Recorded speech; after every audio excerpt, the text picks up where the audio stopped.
live, man. What's up? How is everybody? What's up on Party Garage? Man, we appreciate everybody tuning in. Stream status perfect.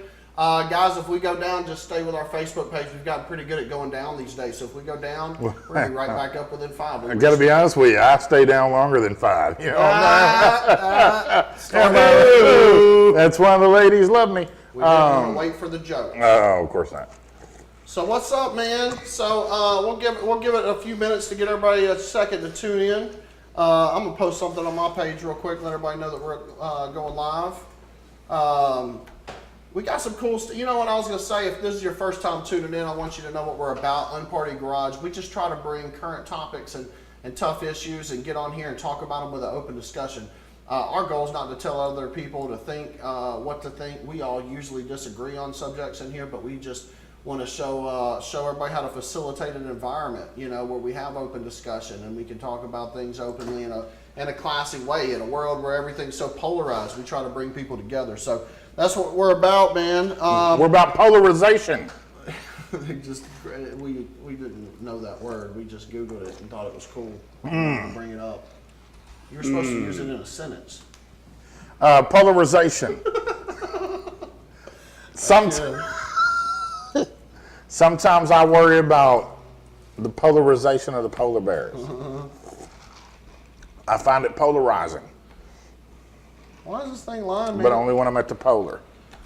Man, we got a lot of cool stuff to talk about tonight, though, and the reason why is we've had some chatter on some issues on our page, and we've had some pretty, you know, across the board. You know, there were people that were really, really one way and really, really the other on some of these things. So between the polls and a couple things like that, man, we've got some good stuff. If y'all can, if you're tuned in, throw us a like, throw us a comment, and let's get some people on board and let's get rocking.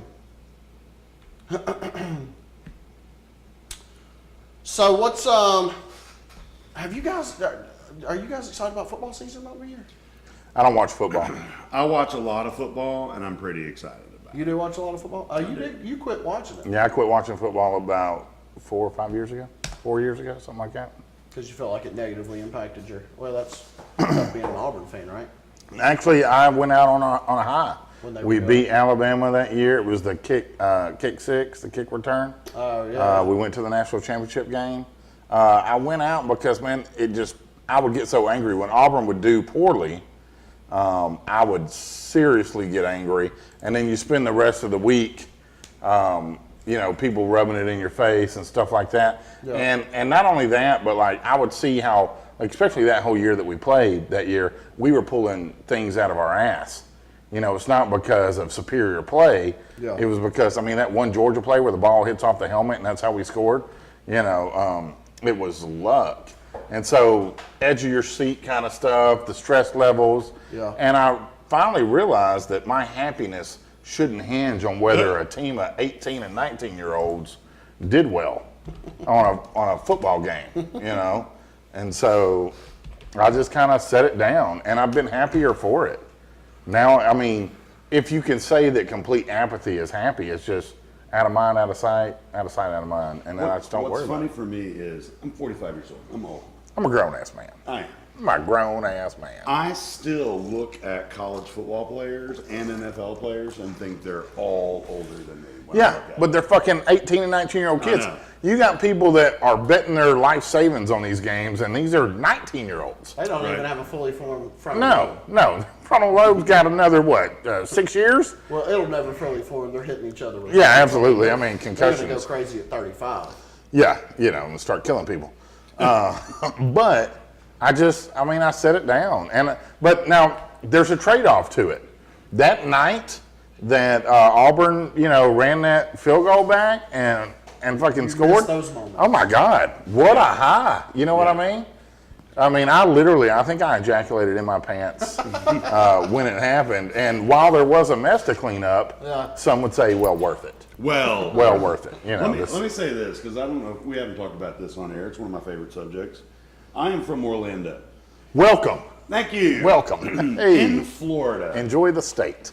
If you did not go to one of the state schools, you were not allowed and I'll explain what that means, to be a fan of a football program. I don't think it's not that you were allowed. You were just chastised for being You, so. yeah, you were made fun of if you said, "Hey, I like Florida State," or "Hey, I like the Gators," but nobody in your family, anybody was going to that school. Like my brother, who he may watch this, my brother Robert. Hey, Robert. Yeah, I don't know if he's on there or not, but he's 6 years older than me, and I still laugh every time because he's a Florida Gators fan, and I just don't know why he's a Florida Gators fan. And I've decided it's because he likes the colors. So that's how I came to Alabama in '91, and I went to Samford University. And when I get to Alabama, I went to Samford, thank you. And I get to Alabama, and all of a sudden, people in my school at Samford are saying, "Hey, well, who do you go for?" And I was like, "Well, duh, I go for the Samford Bulldogs. That's my team. Go Bulldogs." And they're like, "No, who do you go for? Auburn or Alabama?" And I literally remember laughing at them like, I don't go for either of these teams. I do not care because I don't go to those schools. What is it about it? And so I had this wrestle. And so for years I was the guy that would say, War Tide and Roll Eagle, and You were one of those douchebags. Yes, absolutely, absolutely. And I came to it honestly, but I literally didn't care what team. And then it all changed. Because Alabama started winning. No, Nick Saban came, and He had done such a horrible job down in Florida. no, Nick, his whole commitment to the process and all that kind of stuff. I started watching, and yes, they started winning, and it was You're easy. a fair weather bandwagon loving motherfucker. But Look, it's not and they like- started winning. No, and no, it's his not like- process is what drew me in. No, it's not like I Son of a hated bitch. them. It's not like I hated them before, and then all of a sudden now started loving them. Well, did you ever look at Tommy Tuberville's process? I did. If anything, because of Shit. my Samford connections, I thought I was going to be an Auburn fan because who was it? It was Terry Bowden was a coach at Samford when I was a freshman in college, and then he paved ways for Samford to play against Auburn. And he was great for our program, and I thought, okay, well, great. Now I'm going to be an Auburn fan, but I just still You couldn't handle the swings. I didn't care. I didn't care. And here's my honest opinion. I know you're an Auburn fan. If you were a fan, whatever. Ada Michelle. I did. I think that Auburn fans are more intelligent football IQ fans. Because I'll watch an Auburn fan watch a game. No, that's the era we're under. Are you gonna let the man speak? Yeah. Before I'm I'm talking sorry, a lot, Scott. but I'll watch an Auburn fan watch a football game that Auburn is winning, and they are throwing stuff around. They're cussing at that TV because they're not winning correctly. That's how I used to be. That's an Auburn Yeah. fan for me. An Alabama fan, and I am an Alabama fan. Alabama fan gets mad at everything, and it is always somebody else's fault. Oh, is yeah, my opinion. God. They're so passionate Preach. and loyal to the team and the process that it always is somebody else's fault. Yes. So this is my opinion. This is the backdrop, and all of a sudden, I don't know which national championship we were on at the Yeah, time. yeah, It's it so was one hard of them, I'm to sure. keep count. But I was with a friend, and I looked at him and I said, "What time are we playing this weekend?"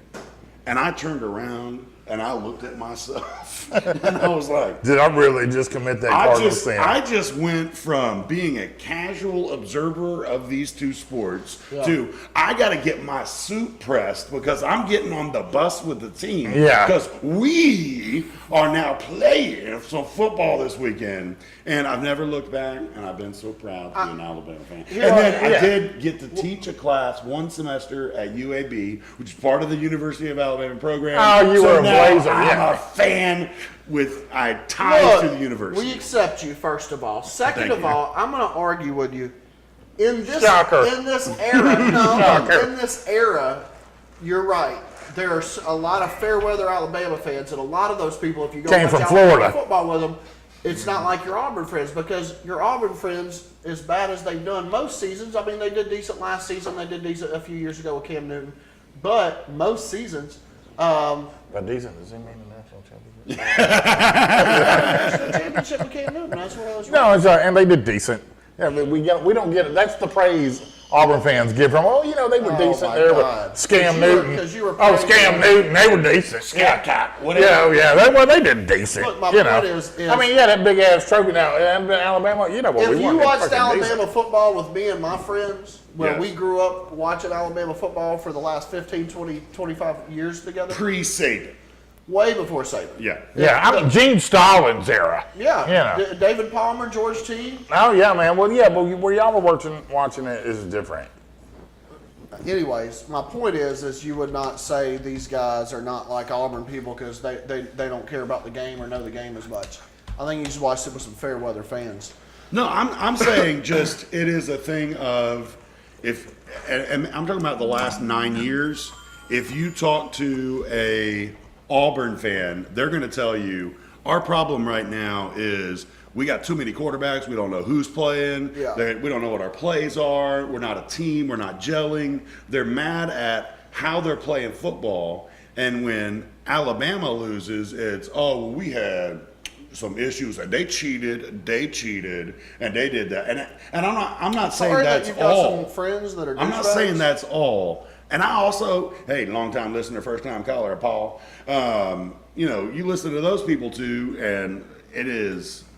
I'm just saying. I disagree, man. I think you're summing up millions of people with a label. That's something I always preach against. I know. Same The thing right truth now. hurts. There's. And I'm an Alabama fan. I don't think you are.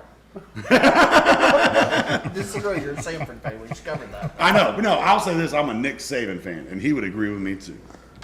This is. No, he would tell you to go for the school. He'd say your loyalty's off. Hey, I'm I mean, you an approach. Alabama I can be honest with you. You guys approach about Alabama football like you approach religion. I'm glad we're arguing about college football. I've been worried about pro so much that I hadn't cared about college because Julio. We've had this Julio situation going on. What's Falcons. going- I don't know if y'all are up on it. What's No. the NFL? So What is Julio, that? I don't know about the NFL. I just know about the Falcons because I'm a Falcons fan. We see it on your hat. Not Florida. That's why I wear Not it. Florida. Yeah. Falcons, man, we were worried about if we were going to get Julio. I mean, Julio. So here's what happened. Basically, Julio didn't practice with the team during the voluntary practice. All the other big names did. Matt Ryan, Devonta Freeman. Devonta? Yeah. So Julio basically was telling the Falcons he wants a bigger deal. They've re-signed some players that are not the caliber of Julio, and they've paid him some big money. Yeah. So Julio wants his cash. Problem is he's 2 years into a 5-year contract. So there's the argument of, is it unfair for him to put that team in the predicament and hurt the camaraderie and chemistry of the team by not practicing with him? He even missed the first mandatory practice and got fined like $40,000. I think they're going to work with him now. But so yeah, I've been studying Julio, man. I haven't really been sweating college. I'm a bigger Alabama fan than I'm a Falcons fan because I've been a Bama fan since, like you said, back in the early '90s with Gene Stallings. But Alabama, I think we're going to be Golden Light Corral. Let me ask you this question. It's from Micah Gregory. Who do y'all think will start at QB for Bama to start the season? Good question, man. I told him I was going to call Nick real quick because we're now real tight. Yeah. So him. I think Tua has to start. I mean, I don't know how you don't start Tua. I mean, now Saban, he'll start Jalen and pull him out on the third down. So who knows, man? I did hear that Jalen is going to stick around with us whether he starts or not, which is good because for a while there was. There'll be a little the wildcat action, I think.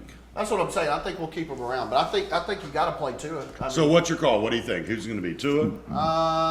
Who starts the very first snap, or who plays the majority of the game? Who's going to play the majority of the game? Who's going to be the starter for this season? I want to see Tua, so I'm biased. So I'm going to say Tua.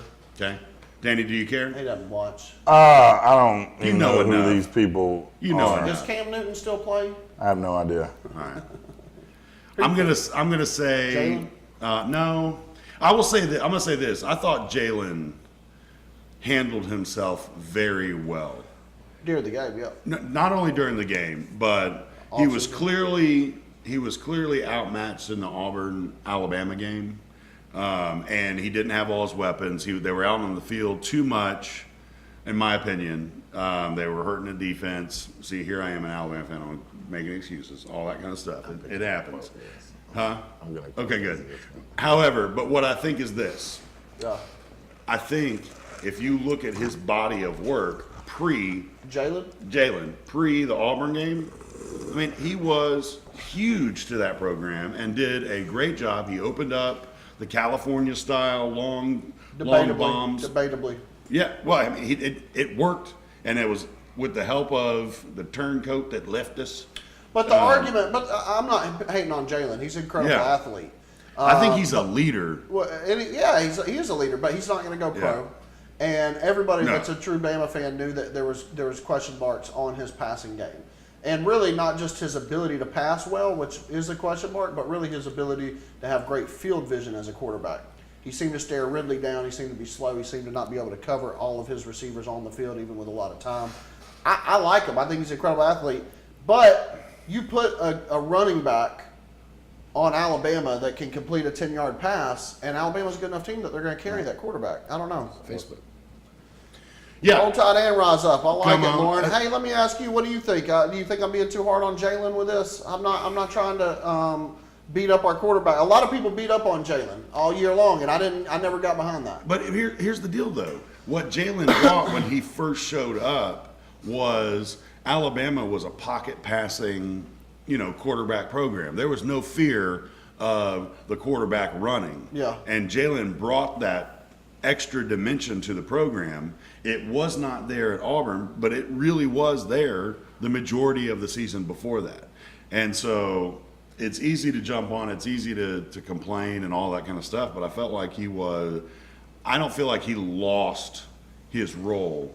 I feel like he let somebody else who was right in that moment take over the reins, and that says a whole lot about his character. He didn't and let leadership. him. Coach Saban made the call, but he was supportive. He was supportive. He proved, and this is Saban's brand. This is what I like about Saban. This is why Tennessee and Auburn fans, I know Tennessee and Auburn fans that secretly like Saban, and they're not like loud about it, but they'll tell you like, hey, I really don't like Alabama, but I like Saban. Here's his brand. He's raising good young men as good as you can. And so his fingerprints were all over how Jalen handled that situation. When it's his process.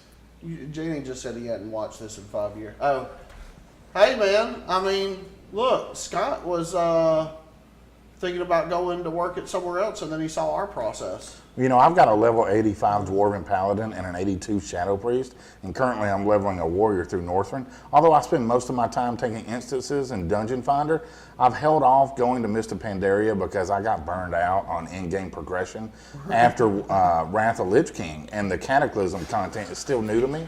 Plus, monks seem redundant in an era of dual specialization and viable hybrid DPS in the lore. Pandaria doesn't appeal to me, and so I'm wrapping up a Tonka questline in the Borean Tundra, trying to determine if I should go Dragonblight or Grizzly Hills. And now you know how I feel when you won't shut up about sports. That's one of my favorite quotes. And if you get any of that, you'll know exactly what I'm talking about. I was reading the comments. It was way more interesting. Rita says, I'm ready to argue. Lauren says, absolutely not. I'm sure he understands the situation with the way the offense is developed. He did his part, and he's still a great athlete regardless. Micah Gregory says, I think Jalen has had his chances to show what he has, and he was great at times, but he hasn't progressed. I agree with you. I don't think we're trying to be ugly. I think we're trying to find the best fit for our team. I completely agree with you. And in the SEC, you have to get better every year because there's always someone coming behind you that can take your place. That's well put. I mean, look, I've always been hard on Alabama quarterbacks. I think the best quarterback we've had yet, honestly, Jalen might be toward the top of that list. I think I put A.J. McCarron at the top of that list as far as the Saban era. I was really hard. I didn't like McElroy a lot, even though he won us a championship. I didn't love him. Audio glitch, we got that fixed? I did fix We're it. golden like corral on the audio. Sorry for the audio glitch. We got to edit. Do you get a pain point every time we see something go wrong where you go, fuck, we got to edit this? Yeah. Man, I just dropped the F-bomb. I was trying to work on You it. really did. It's off-putting, to say the least. F-bomb says this. Scott Ross has joined us, and he's on the podcast. That's Yes, interesting. I'm doing a lot of Andrew things. joined. What's up, boo? People are going to think I'm cheating on my wife. Sorry, that's my baby brother's nickname from childhood. What up, Andrew Boo? Lauren said, I'm sure he understands the situation the way the offense Just read that, man. Oh, good Thanks for talk. paying attention. Thanks, Lauren. F-bombs welcome, says Rita. So look, man, so I want to show y'all something. If y'all are watching right now, you don't have to go on here, but post something in this box. I posted this video. Customer grabs waitress's backside. Here, I'm coming to you live. Are you ready for me? Green light I to don't go know if live. this actually plays the video. You want me to try? I just want think- to see it. I want to look at it. I'm coming to you. That's fine. Yeah, so look, man. So I'm not going to try to play the video because it's inside of this daily.co.uk. Here, zoom in on it. Yeah, zoom in on it. That must be jam, because jelly don't shake like that. Or that could So be... basically, these two pictures show the whole story. Dude walks by, grabs her by the butt, and then she slams him on the ground. First off, it looks like she was asking for it. So that's the debate. So look, so that's the thing, man. What does she have on was the first comment on my post, and then there is a huge debate. I'm not gonna scroll through all of it. Scroll back up. Let's look at what she had on. Well, so Lynn says what she have on. Then Mitzi Basant comes in. Tag Mitzi Basant says nothing that would ever justify being groped. And then we go. Go to hit view more replies. I mean, y'all don't want to read all this. I want right to see now. some of them. Live. No, I'm trying to figure out what kind of eating place has this uniform, and that's uniform, and his wife let him drag her and her kids there. I don't think much of her. You know, she's basically doing the whole, she's in a whore's outfit. Oh, yeah, all day. Dave Chappelle solved this problem for us. Yeah. You know. And then, I don't know, man. I'm kind of, again, I kind of thought it was bull. Did you delete my comment? No, yours is way down here. Oh, okay. Lots of comments. Danny being the typical internet troll that he is, jumped in late after a few hundred. Now this chick comes in and starts really busting heads. She was not playing nice, although she was kind of on my side, so I had to support it. Danny says, "I'll go eat with you anytime. My favorite pastime while eating is judging the shit out of other people just so you wouldn't wear." So then we got 19 more comments thanks to that, and that really, I'm eating popcorn. I'm not gonna go through the whole thing though, man. It's just if you like a good ethics debate, go watch that and tell us if it's wrong that she was wearing a whore's outfit. What do you think, Matt? I'll tell you exactly what I think. Because look, and in society now, that's not a horse outfit. Women are walking That's around my wearing point. yoga My point pants. is this: if first of all, she doesn't deserve to be molested. I don't care if she's butt naked, unless she has a sign or consents, verbally, or you read a sign. Or at least a tip jar. Yeah, something. All right, so she doesn't deserve to be groped, period, right? Sure. I think we can all agree on that. Lauren says he read through every comment, right, with popcorn. She shouldn't have been groped. Here's the thing. What they're saying is that, she's asking for it because of how she's dressed. It's revealing. What's she revealing, really? Thighs and a stomach. So if thighs and a stomach suggest that men can no longer control themselves, then why is the beach and the public swimming pool not just a free rape zone? I think the LGBT community would be at arm's length with you, suggesting that only men will grab that ass. There's some. Thanks for bringing that out. Absolutely. There's Finally, some someone said it. hardcore lesbians I know that would have walked by and slapped that thing too. Okay, then what are we talking about? So it's wrong for anybody. You know what But I'm they're saying? trying to play the PC card where you're like, I'm with this group, so I'm not in trouble ever. And first off- it's wrong for any person to molest any person. And we don't know the whole story. What if that bitch had grabbed that dude's ass at some prior point off camera in the restaurant? We Rita don't brings know. up a really good point. What if I purposely dress with my ass out in hopes to body slam a guy? Good, you should. It's like a social justice warrior. Yeah. Somebody comes by and molests you because you're showing your stomach and thighs. You know what it is? This is. I can't believe I'm saying this.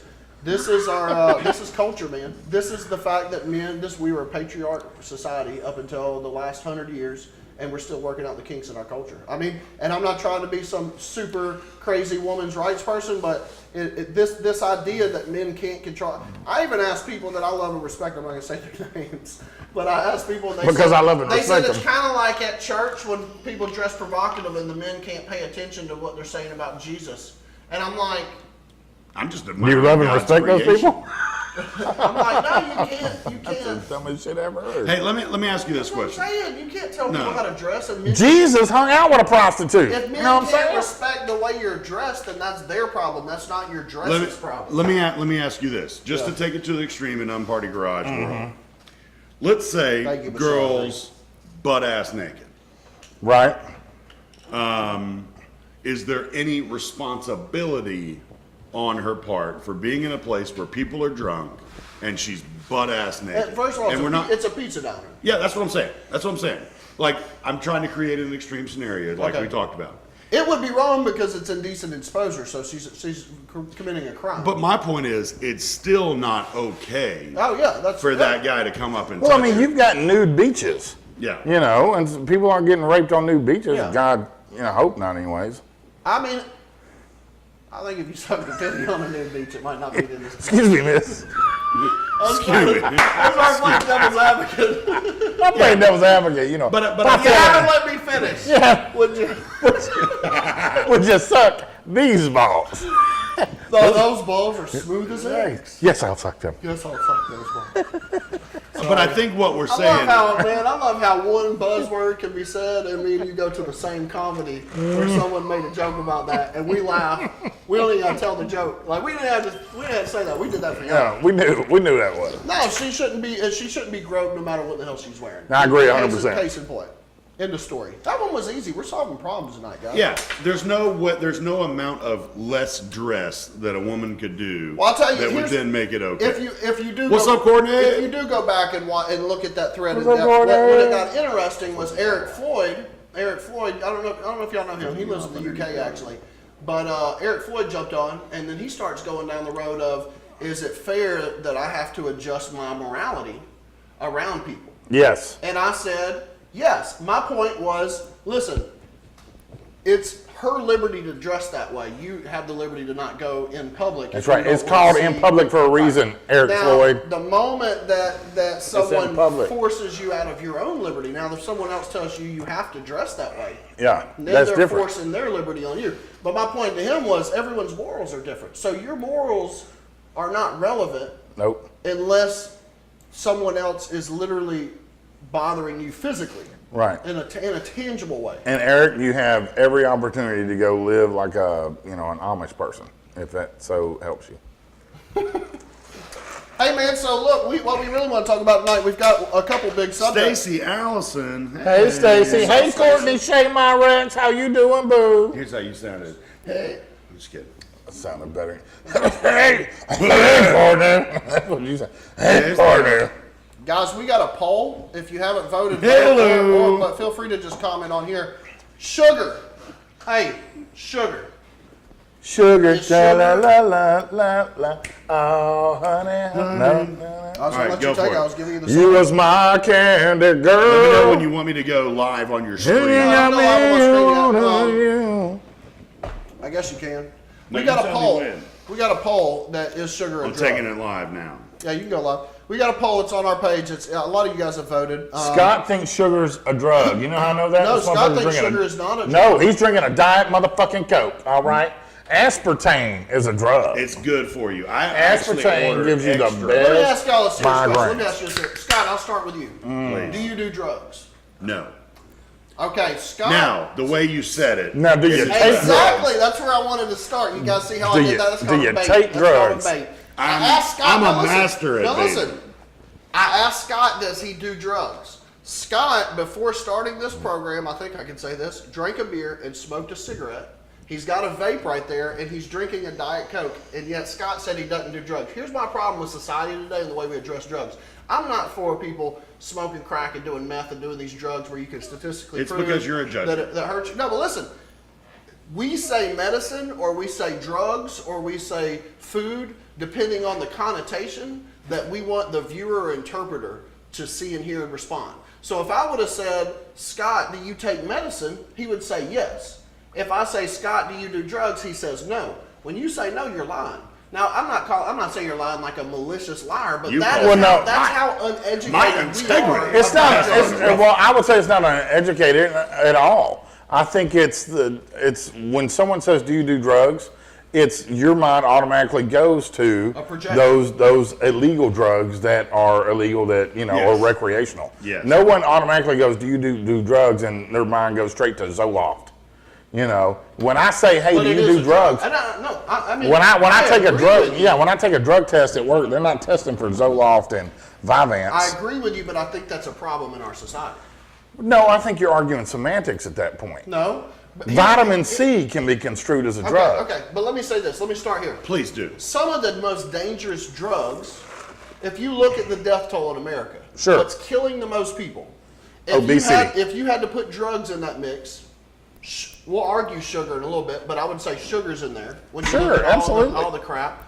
And alcohol is one of the biggest killers. The most glorified, accepted drug on the planet is one of the worst drugs for your brain. It's one of the biggest killers. It's one of the most addictive drugs. It's one of the worst drugs to use when you don't use it consistently. Like binge drinking is terrible for your brain. I mean, the hangover from alcohol is worse than almost any other drug out there. And of course, I think it needs to be said. And then you've got clinical drugs that don't kill it or non-addictive. And I'm not trying to preach an agenda. I'm just saying I feel an agenda. we're so mixed up in this world. And so when you say, Danny, that I'm being semantical, I'm intentionally being slightly semantical, but my point is the problem that our society projects drugs the way they do. I mean, let's be honest. People literally don't know the difference between medicine and drugs. They literally think medicine good, drugs bad, and they don't recognize that they're both the same thing. The only thing that medicine is a drug, and you go, hey, this drug has more positives than negatives. We use this drug in a way that we understand the negatives. With any drug, if it has more positives. I don't care if it's vitamin C. With any drug, there's going to be a cost to benefit ratio. Come on. I mean, you take too much vitamin C, right? You can die from drinking too much water. Yeah, too much of anything is going to be bad for you. Well, but when you say drugs, you're talking about those drugs out there that usually have a deleterious influence to a person's what was body. that word? Deleterious. You know what's not type illegal? You know what's not illegal? The toxins released from a pufferfish. You know how high you'll get off those toxins? I do know. You know what else is not illegal? Lead or mercury. That's why I suck on things that people seem to have fun with are the and addictions and overdoses and all kind of stuff come with. That's when I drink it. Let me tell you my opinion. That's what's targeted. Because I saw this thing on here. Here's the issue, in my opinion, with sugar. Sugar does not have a natural stopping point where if oh, EJ, you have no idea how much you just hurt me with your comment. Sweater vest? You leading worship somewhere, Scott? No, I don't play worship music. Leaders are great. That's a compliment. Yeah, thank you, EJ. That's thank you. That's like saying, like, thank you. Like last week, I got a comment. It was like, Matt, you look like you work out. Are you a fireman? And that was like, I didn't take it wrong. Like they were trying to be nice. They obviously were. Now listen. Sarcastic. Here's what I'm saying. Most of the drugs that we talk about, you were talking about alcohol subtly, has a natural built-in stopping point because you become so drunk that you can't perform. You're going to drink again after you get better. True. No, I'm saying he has never not performed. You can get thank you. You can get drunk. And I've carried this man into his house before. You can get so drunk that you pass out, you go blackout drunk, whatever it is. That's why that's legal? That's bullshit. I'm not saying that's why it's legal. I'm talking about a difference between that drug and then like a sugar. You can just keep taking it and keep taking it until they cut your foot off. But then you get diabetes, you get all of these other things, but it's not an immediate, you don't get that immediate stopper built into it. And it makes it, to me. I think that makes it more dangerous. I agree with you. I gotta be honest with you, I've been on a 3-day high with crystal meth. No, I thought you were differentiating them. I'm saying that one of the problems with sugar is it doesn't have a point where you just get to. I thought he was classifying them. I was like, how does that make them different? I wasn't following. Okay, are you following that? I think so. What you're saying is, you're just saying, you weren't responding to my point, but you were making a good point. The point is that sugar is something that doesn't have immediate consequences built into it in the same way, and it does have some, but in the same way that alcohol, these other drugs, will immediately change your composition. Yeah, it changes your composition. I wanted to use a word like deleterious. I don't even know if I said it right. Let me scroll back. Deleterious. The money, Lauren. I agree with you. Yes. Look, Jen I was daydreaming there for a minute. We talking about drugs and shit like that. My mind automatically. I have to take a Percocet right now. Now we got a drug cast. We just started drugs. We started drugs. it. Facebook's gonna block us. First episode, we get shut down by ISIS. Now Mark Zuckerberg's going to hate us. What are we doing with our lives, man? When you talking about, my head went to, when I started laughing, my head went to that Dave Chappelle skit where he was talking about how, what if the FDA found out that the cure to cancer was Michael Jackson sucking your dick? No. Yeah, like, he had like Green Mile. Lloyd! Like, Michael, will you please? Can you imagine some guy coming from the White House and trying to, Michael, can you sit down for a second? We didn't know about your superpowers, but we've done some testing, and well, all I know is to be blunt. Yeah. We're gonna need you to jerk off another child, Mike. No, you didn't appreciate it. You didn't appreciate me. I forgot about that shit. That's good. He's like, goddamn kid, you look. I thought you was dying. You look stronger every time I see you. Come on, there in court. Make-A-Wish Foundation. I came and saw you because I thought you're dying in a month. You look in court for 3 years. You look stronger every time I see you now. I know. Dave, and why you And that, saying guys, is why sugar is a drug. Yes. Clearly, good argument. Good argument. Fair argument. No, Thank you. I'm not gonna do it. You didn't appreciate it. Do y'all know that Lloyd Robinson is watching right now? Lloyd Robinson. We were just talking about Alabama football, man. Miss you. What's going on, Lloyd? We miss you, bro. Hey, Lloyd, not for nothing. Saw the pictures around the pool with all the plants and stuff. Looks amazing. Yeah. I thought you were in like Jelly. Key West or Mexico or something like that. Who knew? Turns out Hoover, Alabama. Hoover. Come on. Is he a Hoover or Vestavia? I saw it and walked out. I think it's Hoover. I saw the pictures that walked out to my pool and punched myself in the stomach. Yeah, right. God, Somebody needed to. I need you to train me in your ways. Yes. Take me under your wing. Make me. You be my Mr. Miyagi in the pool world. I believe I can Santa fly. Fence. All right, man. So let's break it down, though. We got some people on here. Michelle says she thinks sugar's a drug. Let me scroll back to what her definition. She put some good. And I want to talk about this because there's somebody. Michelle was pretty diehard. It is a drug. And then a friend of mine that lives in California named Susanna. She's actually from Finland. She put it's absolutely not a drug. So there's people really strong on both sides, and I think you're a sugar's not a drug. I'm part of the 33%. But you just argued that it was a drug. No, I said it is like it. All right, so here's what weirded me out, man. Yeah. I said is sugar a drug and started comparing it. Then Scott came at me like he was arguing about it, but then he agreed with me. I He snuck secretly you. doesn't think it's a drug. I Michelle snuck you. says yes, it's a drug. Comes from a plant, changes brain chemistry. People get addicted. So, where do you fall, Danny? Do you think it's a drug? I think it has deleterious influences. Don't make me There's that word write that again. word Look, I again. think sugar is the most destructive force on the face of the earth. Jello. Hands down. And it's probably one of the know- sugar probably leads to more deaths in America than probably any other thing like that. I mean, like you because talk of the about diabetes. No, I diabetes, agree. you talk about obesity. I think if you put alcohol and heroin, like alcohol really kills the most other than tobacco. But even I think alcohol and tobacco together, I think sugar takes way more lives. Rita said like, Danny tried to get my baby to snort Parmesan. Parmesan. True story. All right.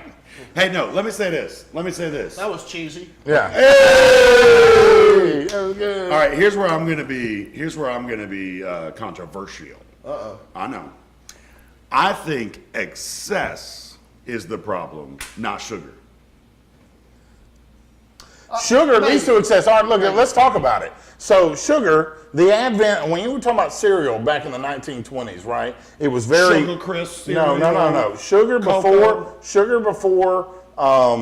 cereal, before sugar, was a very bland and mediocre breakfast menu item that barely did any business. Cereal. Yeah, cereal. And then they started coating it with sugar. Frosted Flakes and all that shit started coming out in the mid to late 20s. And then all of a sudden, the cereal industry boomed because these kids were eating this fucking sugar, which they had never gotten before. You know, before them was all like Mueslix and fucking oatmeal and all that other bullshit. But then you started putting sugar on top of it, and this shit started flying off the shelves. Which, I mean, sugar has addictive properties. There's no... The disputing that. Egyptians were using it to intentionally fatten animals years ago. Yeah. Thousands of years ago. Yeah. Dude, that's how they made the pyramids. Yeah, thank you for that contribution. But I mean, sugar is addictive. If we talk about drugs and we talk about addictive properties, like we talk about nicotine, here's the and we biggest talk thing. about alcoholism So- and all those things, anything that can contrive addictive properties like that have to be classified on some level as a drug. So I mean, here's can what's we agree crazy. on that? Yeah, so look, so that's what Scott, I'm can we saying. agree on that? What I don't know is I tried to if look it up is- what is a drug. Can we start there? Hang on. I don't know if Well, sugar itself is addictive or if it has addictive but properties. hang on, or if my desire for that sweetness becomes habit forming and I'm now addicted So to It's not about I think- habit I think- forming. Let me play devil's advocate. I think the people that argue it's not a drug, it's because I don't know. I might be wrong. I don't think scientifically they have found physically addictive properties in sugar. I might be wrong. I on think that, you're wrong. But Mike Walker. well, I'm saying that's actually in defense. I think sugar is a drug. But look, so here's the thing I did. Scott, go to my screen real quick. I'm about to. The first thing I did is I just said Scott, can you what go to my constitutes a drug Yeah, on Google. let me go to yours. So look, Danny, read this. A pharmaceutical drug. Now, what I like is when I put what constitutes a drug, they break up drugs into separate categories right away. Well, the problem is you go to which goes to my first Wikipedia. point, which is we don't know, but about what drugs are. But so it says psychoactive drugs are chemical substances that affect the function of the central nervous system, altering perception, mood, or consciousness. Sugar does that. Okay. Here's the other argument for why sugar's a drug. So, hang on. First off, I'd like for you not to get your definitions off of Wikipedia. Let's go straight to the dictionary. I'm going back to the Okay. main All screen. right, but no, and this is just to back you Okay. up with Hey, a you more gotta tell me when you leave a your medicine screen. or other substance which has a physiological effect when ingested or otherwise introduced into the body. That's it. Let So me pull sugar it can up. definitely be classified as a drug. It's a medicine or other substance which has a physiological effect when ingested or otherwise introduced into the body. Now, your body, sugar can be detected in a body, and the effects of sugar can be tested. It's demonstrable. Ergo, Coming to your sugar screen is now. a drug. Nope. Go away from your screen. I now. mean, would you agree with that, Matt? Would you agree when you're looking at, that definition from Yeah, dictionary.com? that's what I'm saying. Ergo, sugar is a drug. So here's my point about sugar. All right, it does change mood. First of all, Sure. okay. Secondly, it actually activates more pleasure centers in your brain than the strongest illegal drugs out there. If you look at what heroin does to your brain, it does light up a few pleasure centers. There are more nerve Sugar- centers around the anus No, than the in stomach. any other. The stomach. Is it not the anus? It's Doesn't not the have asshole, nerve- it's the doesn't stomach. have. Well, that's another good point. So the micro. He's out, folks. He's out. The bacteria in your gut also does. I think That's very true. I think you could claim that it's that it is addictive. Well, you got to have It's good physically- bacteria. That's what I'm saying. It's Yeah. physically addictive in that bacteria in your gut it becomes habit forming Yeah. to the point where they crave that and send signals to your brain. That's true. That's so true. how is that not physical addiction? And there are more nerve endings in the anal cavity than in any other part of the body. Are there cavities? I didn't know you were such. It is a poor man's cafe. I didn't know you were such an so intelligent with assholes. Well, I took anatomy. He hangs out with us. Oh, hey! Scott likes self-loathing jokes. Deprecation is the key. Self-deprecation is Yeah. key. Self-deprecation. What do y'all think, man? The votes, it was surprisingly almost 70% said it is a drug. Well, that's because 70% of people know how to Google what a drug is. Thank you for the educated populace that we have the honor of presiding over tonight. Danny said Amos. Amos, I'm out. Hey, man, I think it's a drug. Here's the. Lloyd, we weren't talking about Uranus. That's why he's out. He was upset. But speaking of Uranus, Who did a a lot of sad great face? things going on in cosmology right Hello. I think Uranus is in retrograde. now. It's Uranus, you stupid motherfuckers. As any great scientist. Guys, there's no knows. such thing. There's flat. Come on. What's wrong with you guys? Speaking of which, let's talk about it. Let's go ahead and clear the air. Let's get it out there. I believe Earth's flat. Who believes it? 4.1% GDP growth. I mean, come on. Are we making America great again? Matt, to you, what do you think? No comment. No comment. Spoken like a true liberal. All right. Scott, what do you think, man? Economic growth in this country? Can I say this? I'm with you. I'm pro-American. I am pro-American. And look, I'm pro-GDP like growth. we've said a lot of times, that motherfucker says a lot of dumbass shit. No, what I hate, that's what I hate. What I hate is But that I'm gonna tell you what, the economy's fucking booming. It is. I mean, it's booming. I think it takes more than a year and a half to turn Well, the national economy. Well, you're right about that, but it's take a year and a half just to get a lot of these policies enacted. And now we're starting to see. Specifically did Trump do that? But that's what I'm saying. What did he do? That's what I'm saying. What do you think is the main? The main thing, the thing that I think that really pushed this growth, he took off all the restrictions, the regulations. We were over-regulated, you know, and that's what was stopping growth. And now we've got capital Does he growth. still do? I know when he first got in office, they said every time you do a regulation, you got to undo two. Is that He's still a thing? doing, for every regulation he's adding, he's cutting 22. 22? 22 is what he's I cutting. get that. That's what You I'm know, saying, man. capital I'm not growth. a true liberal because there's some things that Trump's doing that I like, man. I'm kind of a sometimes Trump. You know, people, Yeah, absolutely. People hate Trump or love Trump. I'm a sometimes Trump. Sometimes he's a Unemployment dumbass. down the Sometimes most he it's does been in how long? 3.2 million people off of welfare because of the uptick in the good. job Trust all swing. those stats though, because both Well, I mean, sides a lot have of those stats that they put out different are stats. coming from government sources that put these stats out. These are places where everybody agrees. You know, these are the stats. I mean, everybody goes off these same Michelle says he figures. brought back confidence in the market, even if nothing really kicks in yet. I actually agree. I think the biggest thing he did. I mean, the stock market turned on a dime when he became president. Hell yeah. It wasn't a slow Look, process. and 2 I think years that was ago- the biggest thing that's 2 happened. years ago, these people were saying if he even thinks about 3% growth in the GDP, he's out of his damn mind. Yeah. Do you guys know? Hey man, I hate to say it, he might have gotten some good notes from Putin. If there's one thing that Putin has done good for Russia, it's with their economy and their. Do you GDP guys growth. know what 1 point in the GDP means? Like if it goes, the average GDP over Obama's administration was 1.8, right? And I didn't know this. I had to look it up. But each point signifies $3 trillion back to the U.S. economy and 10 million new jobs made. Jen? That's what each point I stands don't for. know. That's. I'm sure? sorry. Yeah, That's- yeah. I'm sure. Because I've looked up GDP and I got a few different answers. It was kind of confusing actually. It definitely had to do with the. Did you look at gross- Wikipedia? It had to do with the growth. Yeah, first off, check your sources. Anybody That can was an edit. asshole. Anybody thing. can, Wikipedia's definition was very similar to yeah, dictionary. anybody can edit a Wikipedia page. That's a problem.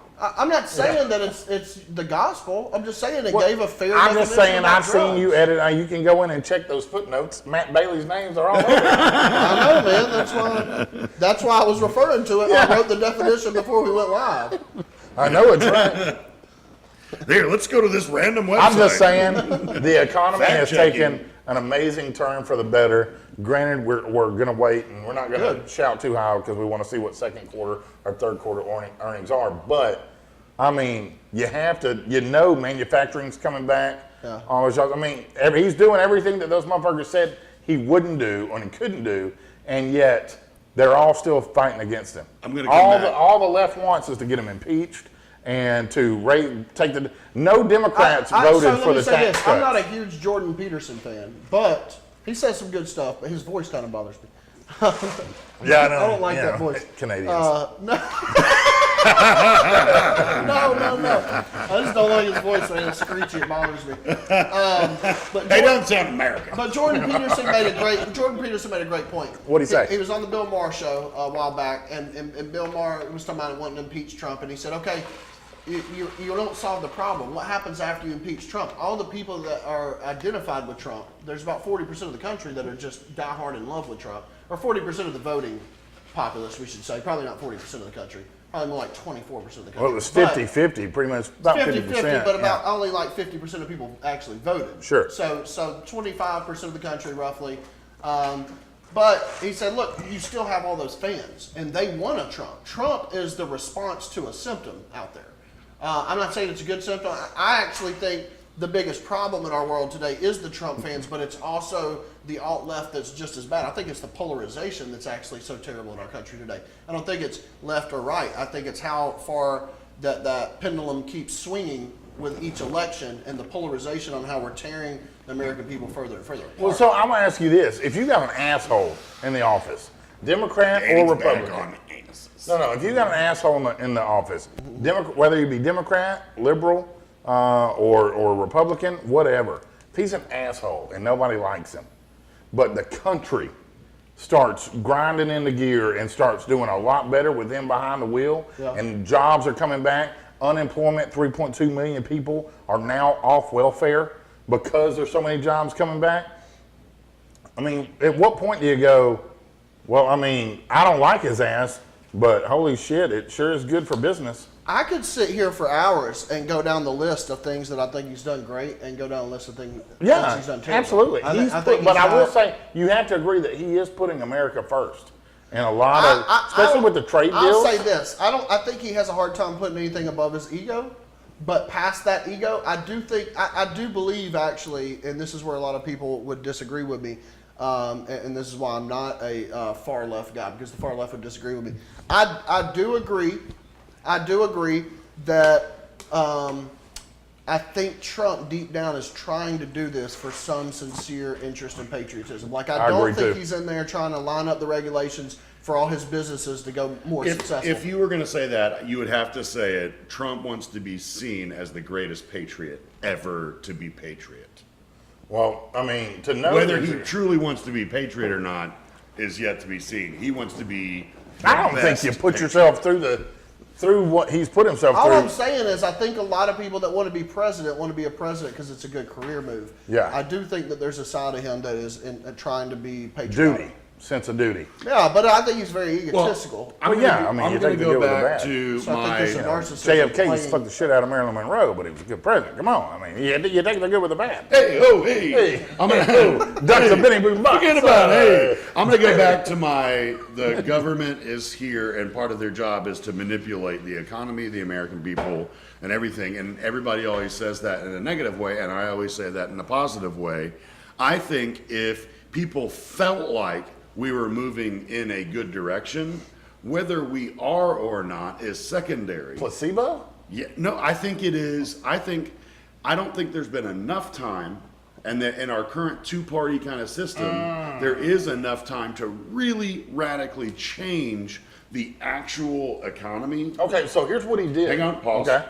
But I think that if the opinion is, hey, we're going in the right direction, when people start ingesting that information, people that are on the fence about taking a risk about starting a new venture, starting a new company, they say, oh, well, I heard on the news this morning that we're moving in the right direction. And all of a sudden people pull the trigger and create more jobs and do things like that. I believe that there is some actual things doing, but I think it's all strings. And I, for one, believe that is not 100% bad. Can I ask you a question? Please. Is some of what you're saying, I think what you're saying is, the reason things are better is more the morale. Not so much specific policies in place, but just the morale. But you think that's good. Is that what you're saying essentially? I'm saying that what's really happening and what we're ingesting from the media and from Twitter from the president. You think that's what's really driving it, not what's actually happening. I don't think there's enough time. Right. You'd and be that wrong. one person. Yeah, and that one person. You'd be wrong. I think your fear. You'd be, no, time out. And I want to say this. Tell me why I'm wrong. I think you'd be wrong. Okay. Okay, go ahead, Let me Matt. say this first. All I'm saying is, I think, Scott, one of your concerns, if I'm hearing you right, and one thing I would be concerned with alongside of you, is that's not tangible enough to really be a firm foundation.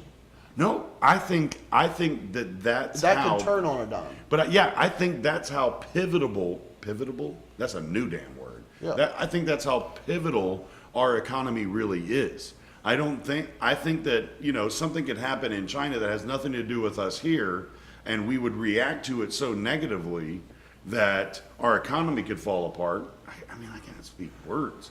Our economy could fall apart, and it would be an overreaction to something. Yeah.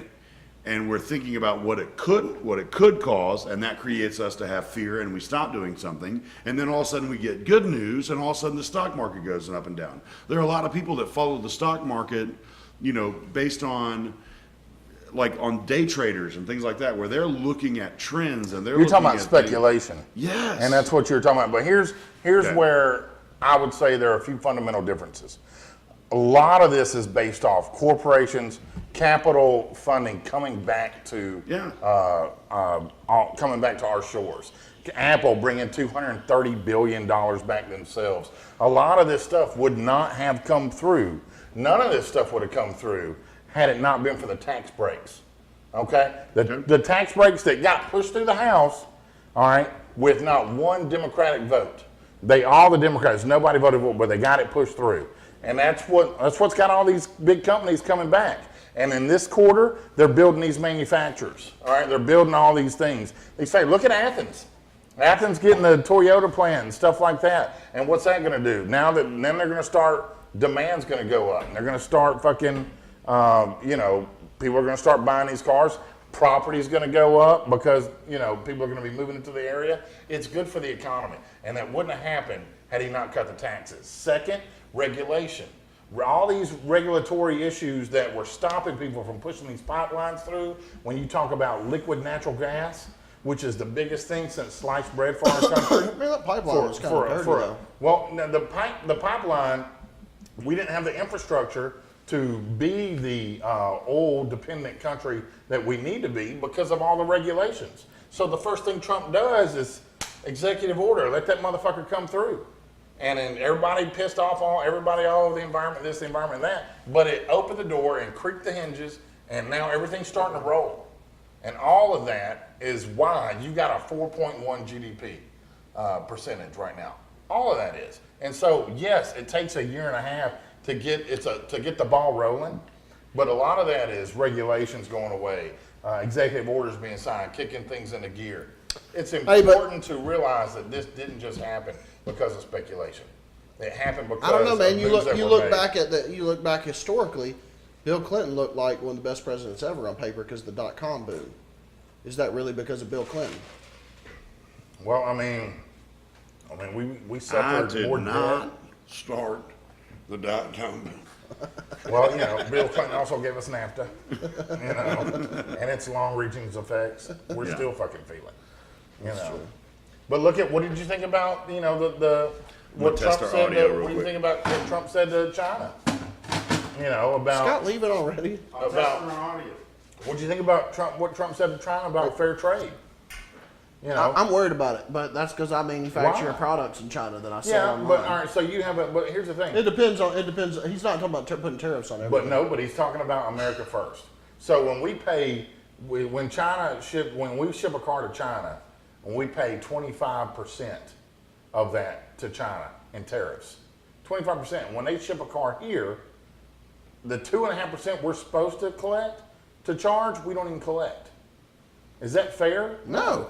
But the moment we go, well, hey, we're going to charge the same thing, and everybody's like, oh, well, you can't do that. That's not free trade. So you're starting a trade war. Yeah, you're starting a trade war. No, he's just asking for fair I'll say reciprocity. This. Man, I can't believe I'm about to say this. I'm going to say this.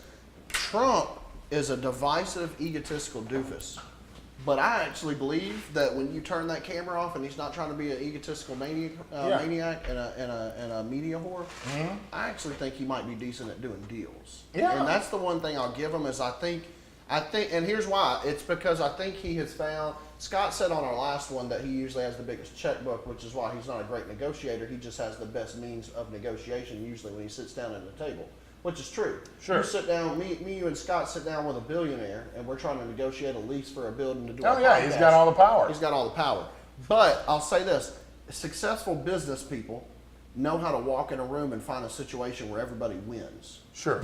Successful business people are not good at screwing people over. That's the thought. They might be good at painting the picture, but for the most part, successful business people are successful because they walk in and they go, What do I already know before I walk in here? What is Kim Jong-un or Putin or what is this this person that I need to work with that's a Democrat, but we got to work together to get some things passed? How do we all benefit? And I think Trump might accidentally be decent at that. I wouldn't say it's accidentally. I'm not a fan, but look at the EU coming around. Everybody thought he was just blowing it up, and now these countries are coming one by one to sign these deals. Especially with liquid natural gas. Well, he said he wanted to. He said that we're getting screwed. Yeah, and he wanted to and we create better were deals. getting screwed. And that's true. And yeah. China, I don't know. I mean, even what I really like that Trump's done the most is actually going to come after Trump, though. I think there are entrepreneurs that would be philanthropists that have always said, well, first of all, it's not worth going down that road of getting into politics. You're successful, millionaire, billionaire. Yeah. You don't want to get into that. Mark Cuban now is thinking about running for president. Mark Cuban, I don't think would have been thinking about running for president had Trump not shown that it can be done. Sure. And I'm not saying Mark Cuban's the best president, but I think we're going to find a better president, not sifting through career politicians, and instead finding I agree, people that are entrepreneurs, and now they're 100%. philanthropists. They say, look, I've already made billions. I don't need more money. What I'd like to do is go give back and make our country better. Because to your point, the reason we were getting screwed on trade is China would say, I don't know the research, so I'm gonna trust that you've done yours, but China would say, hey, we want you guys to pay 25% when you ship us a car, and we'll pay you 2.5%. And then the politician would say, but that's not good for America. Yeah, but we are going to give you a briefcase with $5 million. Exactly. Okay, I'll sign that. Let's just make sure y'all don't put us out of business. And that's another thing they're doing. We need China's somebody buying a lot of property and stuff like that. So now they're talking about putting limitations on what foreign countries can acquire in our country. And in terms of a trade war, you got China. It's got 1.3 billion people, right? Okay. We export about $130 billion a year to China. Okay. China exports over 500 billion to us, 500 to 600 billion to us. They lose. They got 300 million people over in China living like we live. The other billion are living in fucking poverty and just impoverished, just horrible settings. I'm saying, so a trade war is going to hurt them a lot more than it's going to hurt us. Even I can do the math. The big question with Trump is there some policies that might be helping the economy, might help deregulate government, might help us with trade. David Serber. The big question What up, David Serber? The big question. What up, sirs? The big question is what he's doing with policy more, is it a better trade-off for what he's doing as far as divisiveness in the country? I think he's not dividing the country. To your point, media is dividing the country. Well, you're right. Historically, we've swung, the last several presidents, we've swung, and I would say, and this might just be my lifetime, or maybe I'm more involved in politics the older I get, but I would say when Obama became president, the way the right reacted, our president's a terrorist, the way the right reacted was probably the furthest swing that I've seen in my lifetime. And you could maybe argue in the last 100 years. Now, I don't know that you want to go back too far, because there was some polarization big time in the 1700s when we were first becoming together. Well, a little. You had Federalists and non-Federalists, and it was kind of a big swing. So, and then Trump becomes president, and it swings even further. And people want to blame the left, but I have to remind them to remember to look at the right and how the right acted when Obama became president. But you're right, it's swung further and further. So the polarization we've gotten more and more divided each presidency. The big question is why? I mean, a president More people are watching the news. More people are, you think so? 24 hour and news. it depends on what news station as to what belief system you hold. I think some of it is our system. I think our system of one or the the other. It's the church. Two options. It's the church of media. You got Fox News, strong Christian, and you got CNN and all those. In terms of religions, they'd be the Muslims. And they just vehemently oppose each other. If you watch CNN, you're a Muslim. It's not what I'm saying. I'm just saying that's how we separate each other on that level. Oh, you watch Fox News. Oh, you watch CNN. Oh, well then I automatically judge you because you're this and what you're you're a saying Christian, is, you're a Muslim. We don't mix. What you're saying is we have a two-party system, but we also have a two-party news media. Yeah, absolutely. Where you can get reports on the same issue. Is divisiveness. And too often they're in bed with the same people. Yeah, and it's their job to snag ratings. And how do you snag ratings? You have to put outlandish shit out there, clickbait, to get that person to click to watch it. Because if you focused on, hey, this is what happened out at the town hall this week, nobody wants to watch that shit. Look what Trump said. Look what Lauren said. He said, I don't mean making a ton of laws with fine print crap or vague loopholes in them. The more laws, the more compartmentalized thinking and one-sided policies we have, the less freedom we hold. I think what he's talking about... That's very true. It really is. What he's talking about is the government is here to support the American people and to give them the opportunity to create... They're supposed to be an extension of the American people. Exactly. Right. But they've become so big, they have to. It's a I'm with relationship. Wait up now. You're Mr. I want one world government, and now you're talking about our government. It's got All right, so my one world government concept, but strictly if everybody was peaceful, I don't think we will ever move to the stars and leave our planet. Space Force. Space Force, which isn't as dumb as you may think. Shake. But I don't think we'll ever get to that level where we can move to other planets and start colonizing them. Not in our lifetime. Not in our lifetime, and not in probably 10 lifetimes, because we can't even get along with each other.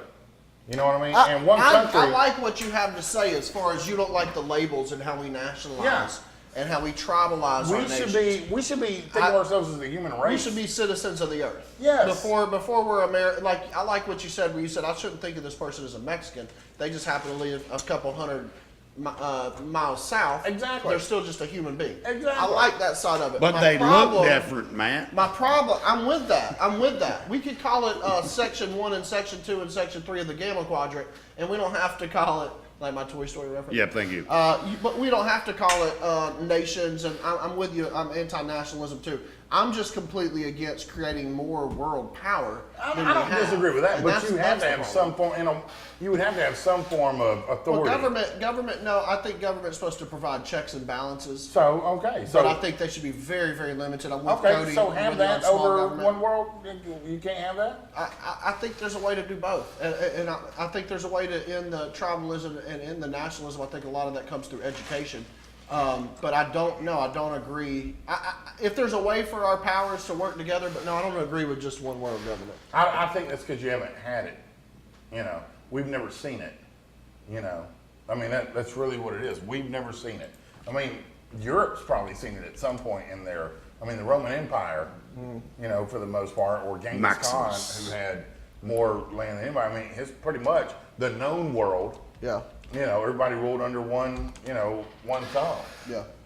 Mike Walker says, I was part of the media for 20 plus years. The story will not be seen or published unless it's exaggerated to the stream. Hey, I know something else. Speaking of, that's a good transition. Tons of people have been shot this last week or two, but the only thing anybody's talking about is the parking lot. You know what I'm talking about? Where the guy's talking to the lady about the handicap spot. Oh yeah. And the other guy, her the other guy physically husband assaults him. Pushes him down, and he pulls out a gun and shoots him. Savagely physically assaults the guy. I gotta find that story, don't I? I think we actually have to watch that video. What was the problem with what happened in that video, by the way? The what? Somebody learned a lesson? Is that what happened? Is that what happened? Somebody learned you don't push first? I think it. So you actually think he wasn't wrong to shoot? I think that. Truthfully, not joking, but truthfully. Truthfully, it's you want to watch the video first and then talk about it? Yeah, make sure the TV's down, the audio's down on the TV. All All right, hang on, I'm not on your screen I yet. know, man. I'm pausing and going back. All right. You let me know. Green light. Green light, cut. This guy coming up here and parking, and when he gets out, what you're going to notice is he's frustrated here. He's going to go check the plates because okay, they're parked illegally. He wants to be a citizen of society. Starts talking. I guess he's saying.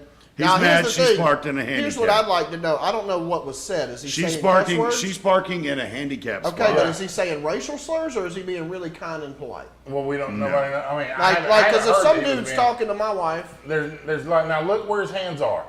Okay, his one hand's down behind his wife, and then look at this, boom, push down, and then he comes down. And he's getting ready to go back into it. But look, they're walking back. Well, he steps back because he was going in.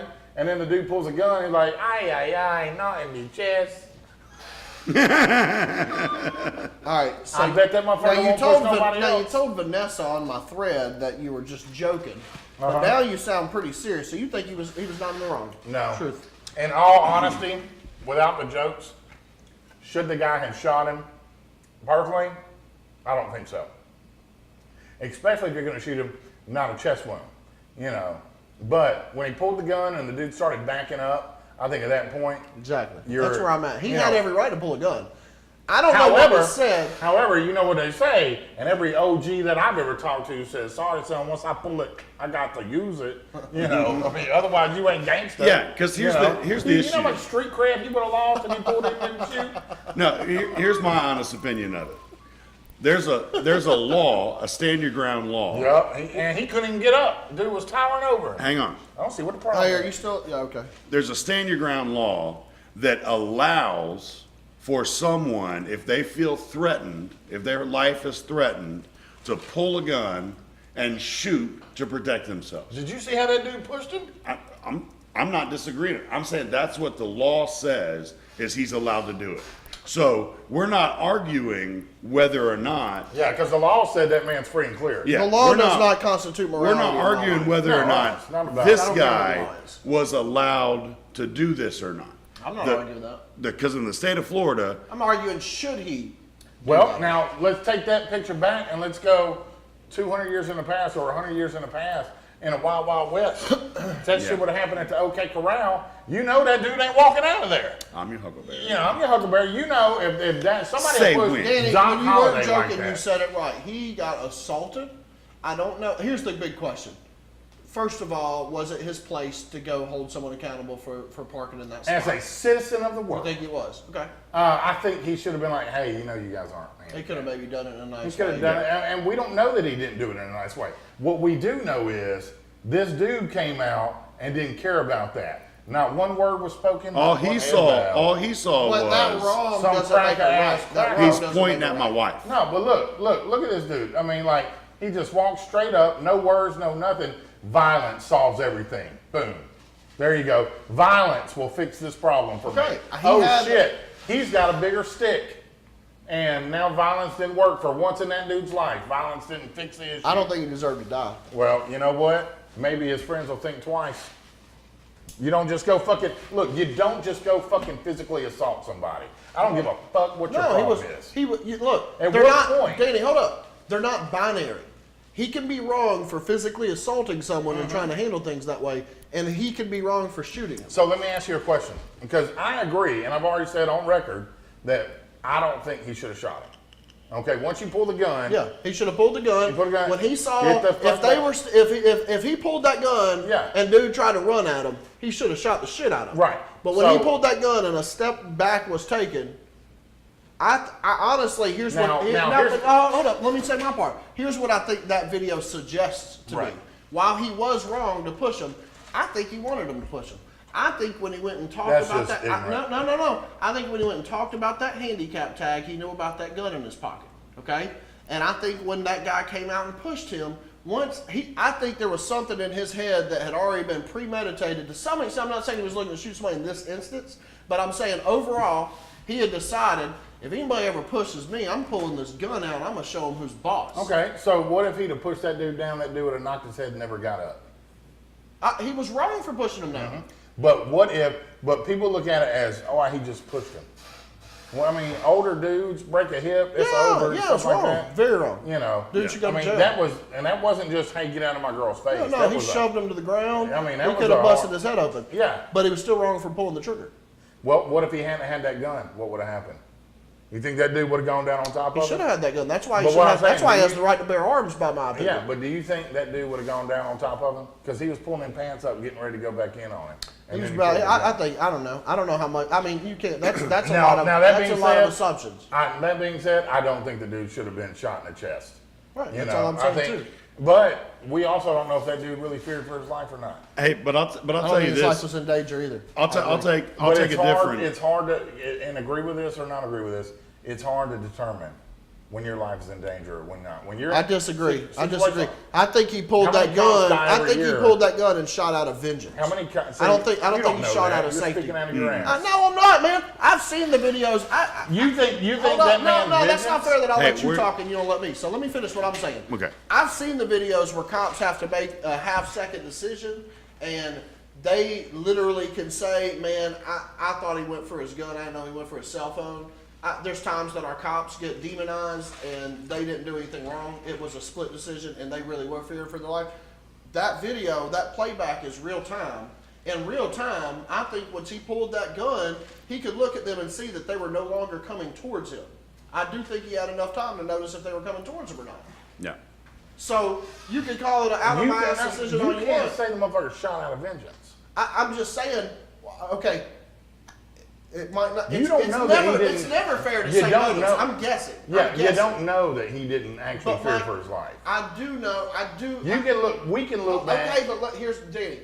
if you pull a gun and someone steps backwards and then you still shoot them, why are you shooting them? Agreed that I don't disagree that the dude shouldn't have shot him.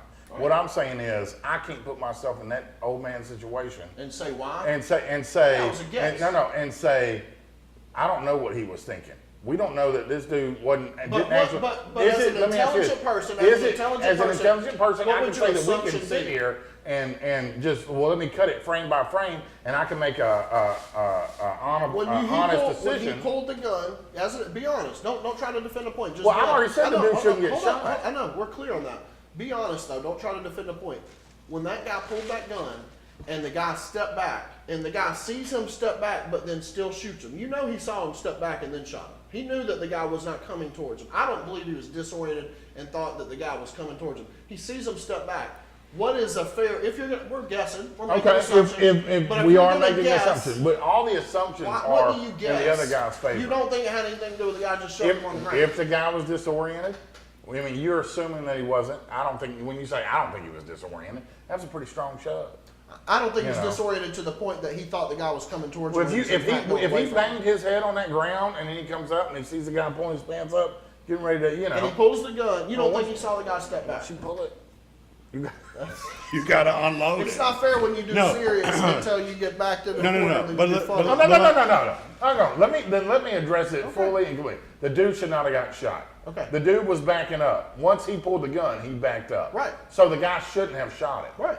Okay. But That how I did- agree. But I will never be sitting here, in a garage in Alabama, be able to put myself in the shoes and go, well, I'd have done this after I watched the tape 20 times.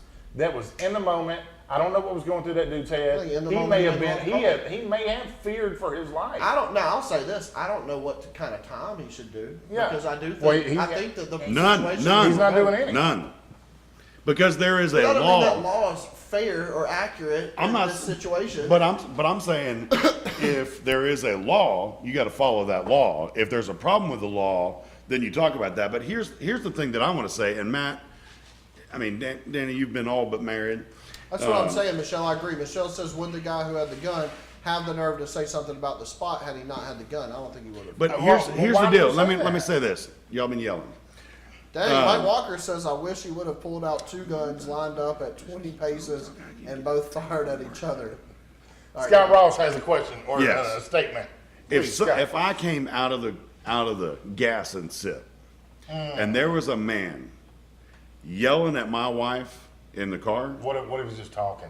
no, I'm saying his hands are going up and down. No, they're not. They're like this. He had one hand down No, my side he's the whole damn okay. time. Let me say this: if there's a guy pointing at my wife and speaking harshly, Well, he was pointing at the sign. Hey, handicap. no, I'm saying watch the damn video. I watched it.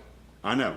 There was a guy. If there was a guy being confrontational to my wife, You come out and push him like that? I'm gonna come out and do Yeah. something. No, I saw you wouldn't some, do I saw some hand movement. Look, You would walk up. No, hell He did no. a plethora Look, of I hand wouldn't movement.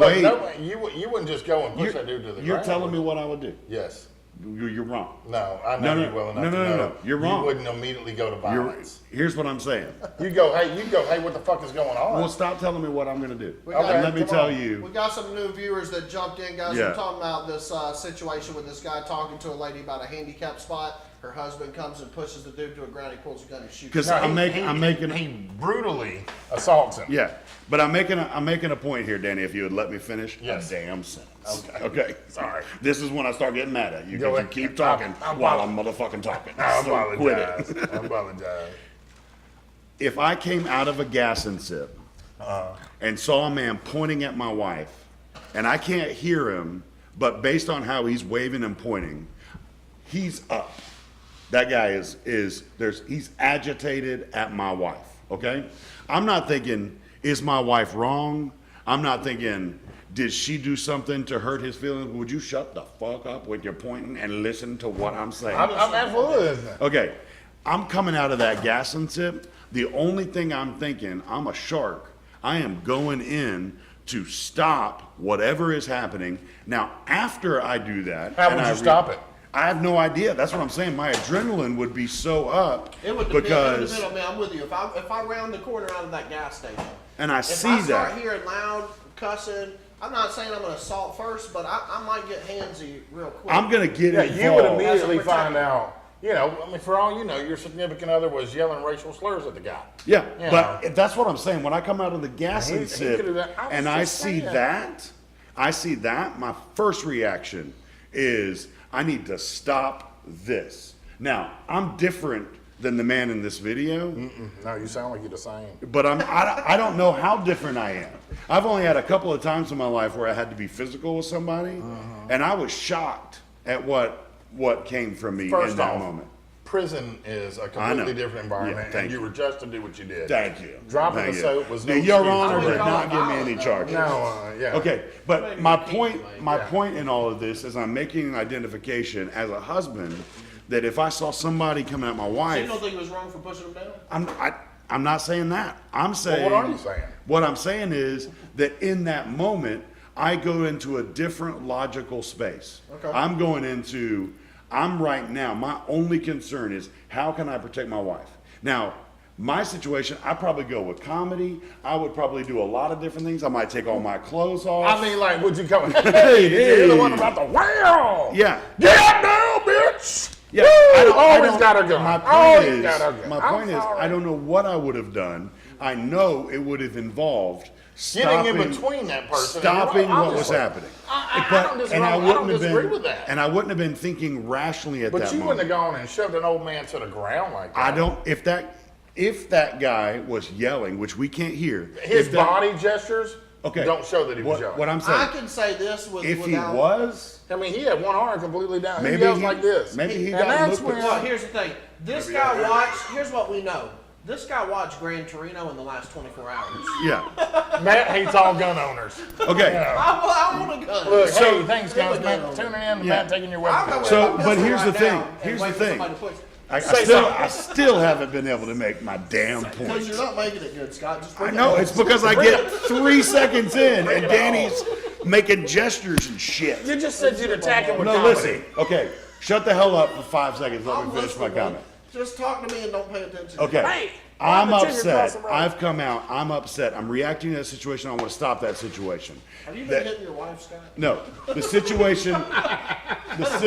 Hey, motherfucker, this is what I'm talking about. I keep saying fuck. Okay, so I'm upset. I go to that situation. Now, because I have reacted however I reacted, guy on the ground, Shoot you in the chest. he's now upset. Yeah. We're not making logical, rational decisions at that point. Right. The problem in this situation is You we're got trying violent. to, no, you're trying to judge how you would react in that situation. Another person's trying to judge, if I was an old man on the ground and I just got pushed, well, I'd just point at him and then I'd know in that moment. You're not thinking what you know. You're not thinking logical. You're reacting and you're at a heightened situation. And so it's either this in this state or in this country, you either have to allow for people to shoot each other on the street like this or not. There's Maybe that dude have been pushed around his whole life. I'm gonna be honest. I was reading the comments. Can you say that one more time? no. Scott? I agree with you. I'm saying the in damn- that heightened I don't state, understand the entire point you're making. he's My saying point no In one- a is- heightened state, they made some bad decisions. I'm not even saying they're bad decisions. I'm saying there is a freedom that that man has because he lives in America that he can have a gun in his pocket. Yeah. Okay? And all of a sudden, he may be a completely rational person 23 hours and 50 minutes of the other day, but of that whole day. But in that moment, he's not the same person. He just got pushed the fuck down. He should have went through Borat's program at 3 years Yeah. old. Whatever. Yes, they deserve to die, and I Yes. hope they burn in hell. Yeah. But what I'm saying is we allow that to happen. I'm not against guns. I'm just telling you this is a consequence Okay, I think I finally get what you're saying. because you stopped and listened. Okay. No, I'm not. So let me say this though. I love it. No, I you think- don't get to say fucking anything, I man. think Every we time live in a anybody society. says anything, We you live in make a an entire we point. live in a society. To your point, we live in a society to where it's okay to fucking be violent. Yeah. And it's okay to attack the guy in the grocery store and take his cigarillos and then walk down the damn street, Mike Brown. Is Hands what up, don't shoot. Scott, what you're saying is you think this is a gun control problem ultimately because people get fired up and in these bad states of minds and they're also legally able to carry arms? You can't get mad at that guy for shooting that guy because the country says You can carry a No, I gun. disagree. Okay. No, I'm no, glad you you can brought carry that a point gun, up, so I and can if disagree. you feel threatened, your perspective, your decision of if you feel threatened. So you're saying the law is a little bit subjective? The fact That's when he unfair. put the gun in his pocket. The moment that dude walked up and put his hands on him, it gave him that Because of the leeway. laws of the state. Because of the laws of the state, it gave him that leeway But we to see, act in the manner that okay, he but acted. first of all, let's stop. We're not defense lawyers. We're talking about what's right and what's wrong. My morality does not stop and start with government. Okay, but- that's great. But Okay. So- what if this dude, and I don't know this dude from a hole in the wall, but to be completely subjective, what if this dude just beat the fuck out of everybody What- ever wanted to what- beat what up? if- what if- that dude I went don't through his college years and high school years? I doubt he went to college. So me what and if he you- went me to all and that you- and me he and just Danny- he Well, let him solved finish all his his- question. Let me Yeah, make a what if point. he Let him solved finish all his his question. problems Okay. with violence? That's a dumb question, so I'm not gonna answer it. But me and I don't you- think it's a dumb question. Me and If you. that motherfucker, What if he solved all his problems with violence? did that look like the kind of guy that was diplomatic in any way? Okay, but Danny, that's such a broad point. That's just, Here, you know. listen to me. I think you got his Me and you went. Me and you. Where's the Mexican restaurant at the Summit? You know, Chico's. it's not, but we'll go with that. Okay. Guadalajara? No, you know what I'm talking about. I don't like it, but everybody Beautiful. else I don't likes it. Chewy's. I don't like it either. Chewy's. Got a great view. Overrated. So this was hilarious, and I hate jokes. This where is when not you sponsored demean by people. Chewy's. I hate jokes that demean people, but sometimes they're so funny that you accidentally laugh. I don't support whatever you're about to So say. Danny's holding the door for everybody. And he's still holding the door for me, and I'm talking to like somebody in the restaurant still or something. And so somebody else, like not rudely, politely walks in front of me. And Danny, right in front of this dude's face, says, "Oh, sir, I wasn't holding the door for you. I was holding the door for my friend Matt." And trying to close the door and acting like he was going to close the door. And he was joking around. What if that guy subjectively felt threatened at that point because he had had a past of being Yeah. bullied by people Yeah. that held doors for him at boarding school? Sure, He pulled sure. a gun and shot you. You deserve that because the poor man law went to boarding says school. First off- if he feels threatened, he has the right to shoot I you. was so close to him. I've watched enough Steven Seagal movies that I would You have felt like easily you could've disarmed taken him. Actually, it was one of those situations where I wanted to apologize and laugh. And so, like a normal adult man, I just laughed. Yeah. Yeah. I felt bad, but at the same time, because Danny literally was literally confrontationally looked at the guy. And I'm said, sorry, sir. Hey, sir, I'm sorry, I wasn't holding this door for you. I was Yeah. holding it for my friend Matt. Yeah. Can you step back and not walk through the door? Yeah. But all I'm saying is I the tell whole. you, good comedy is hard to come by. Hey. What's up, Tyler Roy? Yeah, I'm just saying. I agree. He shouldn't have shot. He had the right to pull the gun. He shouldn't have shot. Well, yeah, I agree. But that is You not. kind of don't agree. I kind of don't like the fact that the dude just went up and immediately went to violence. That's my biggest issue. Right. Do That's I why think? I had the right to do pull I the think the guy should have killed him? I don't. Actually, I'll say this. I'll take it a step back. He had the right to pull the gun 4 steps before the guy got to him. When the guy was walking towards him, He never even saw him coming. I know, but I'm saying, had he saw him coming, he could have pulled that gun way earlier, in my opinion. He just shouldn't have shot. Yeah, I agree with Should that. have shot. I agree with that. But If when he pulled that gun, the guy came at him, he should have shot. But there's I- the argument to be back up. made is that when that dude physically assaulted him, that changed the game. It's no longer. And here's what I want everybody that watches that video to take away from it. Scott, I want to know what you think because I don't know that I completely All right. understand what you think. Here's what I want everybody to take away from watching that video. You don't just walk up and fucking push somebody because you never know what the fuck they're gonna do. You have to be an adult and you have to handle things rationally because that's what society deems us to do. Here's my opinion. It goes with what you're saying. Because we live in a country, and I'm not saying this is right or wrong. It's just the truth. Yeah. Where somebody could be carrying Tell a us gun. if you think it's right or wrong. Somebody could be carrying a gun. You think that's right or wrong? Huh? I think it is more right than wrong. I'm not going to say it is right or wrong. Okay, so you lean on the side that he should be able to carry a gun. Yes. Okay.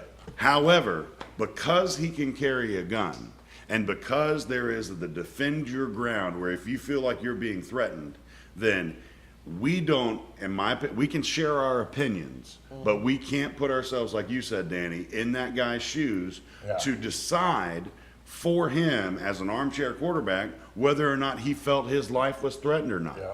But and then I don't know, based on how he was standing, if he was intoxicated, if he was not intoxicated, you know, what are the laws that relate to your possession of a firearm? And I would assume they did blood tests on the guy immediately after. I don't know. Yeah, because you lose your, if they're saying, I mean, who knows if they did blood tests? They should have though, because when you get a gun, all your permitting goes away when you're drinking. Yeah, and after in a, you know, like if you're in a workplace environment and you have an accident, first thing they do is they check and see if you have drugs in your system. So my opinion, and the reason I kind of react to this is, we can say clearly the guy that pushed him, man, that was a strong reaction. However, as a husband, if I saw somebody verbally accosting my wife, You might go push them down. But here's the thing, Okay. and I would ask you this: if you saw a guy going, "Hey, ma'am, this is a handicap parking spot. Totally. You guys aren't supposed to be." Yeah. If you're viewing I'm not this right gonna- now, put I'm in not the gonna- comments what Scott's opinion is, what side he's on.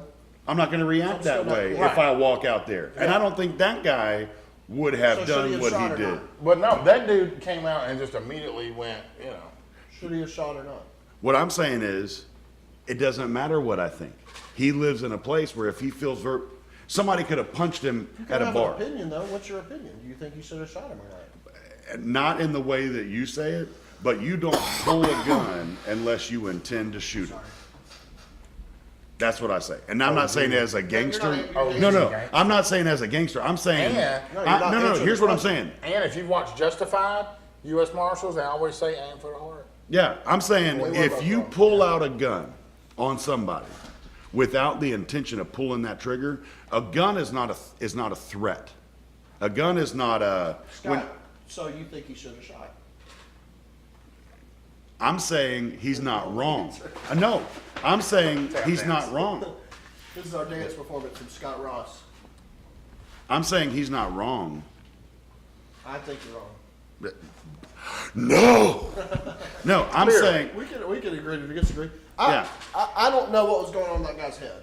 Okay, to your point, if I can't say if I was on the jury and he got in there and he really convinced me that he was disoriented and felt like continuing to be attacked, especially. But if he said, "Look, I didn't see the guy coming. I was being as polite as you could be. When I was pointing, I was letting her know that her tire's a little bit low. And I was trying to help her out. Man, your tire's low, and you're also accidentally parking in the spot. I'm just trying to help you out. Yeah. And somebody shoved me to the ground. My head hit the concrete. I'm trying to get my kid out of the wheelchair, and you're on the I right. thought he was coming back at me, and I shot real quick.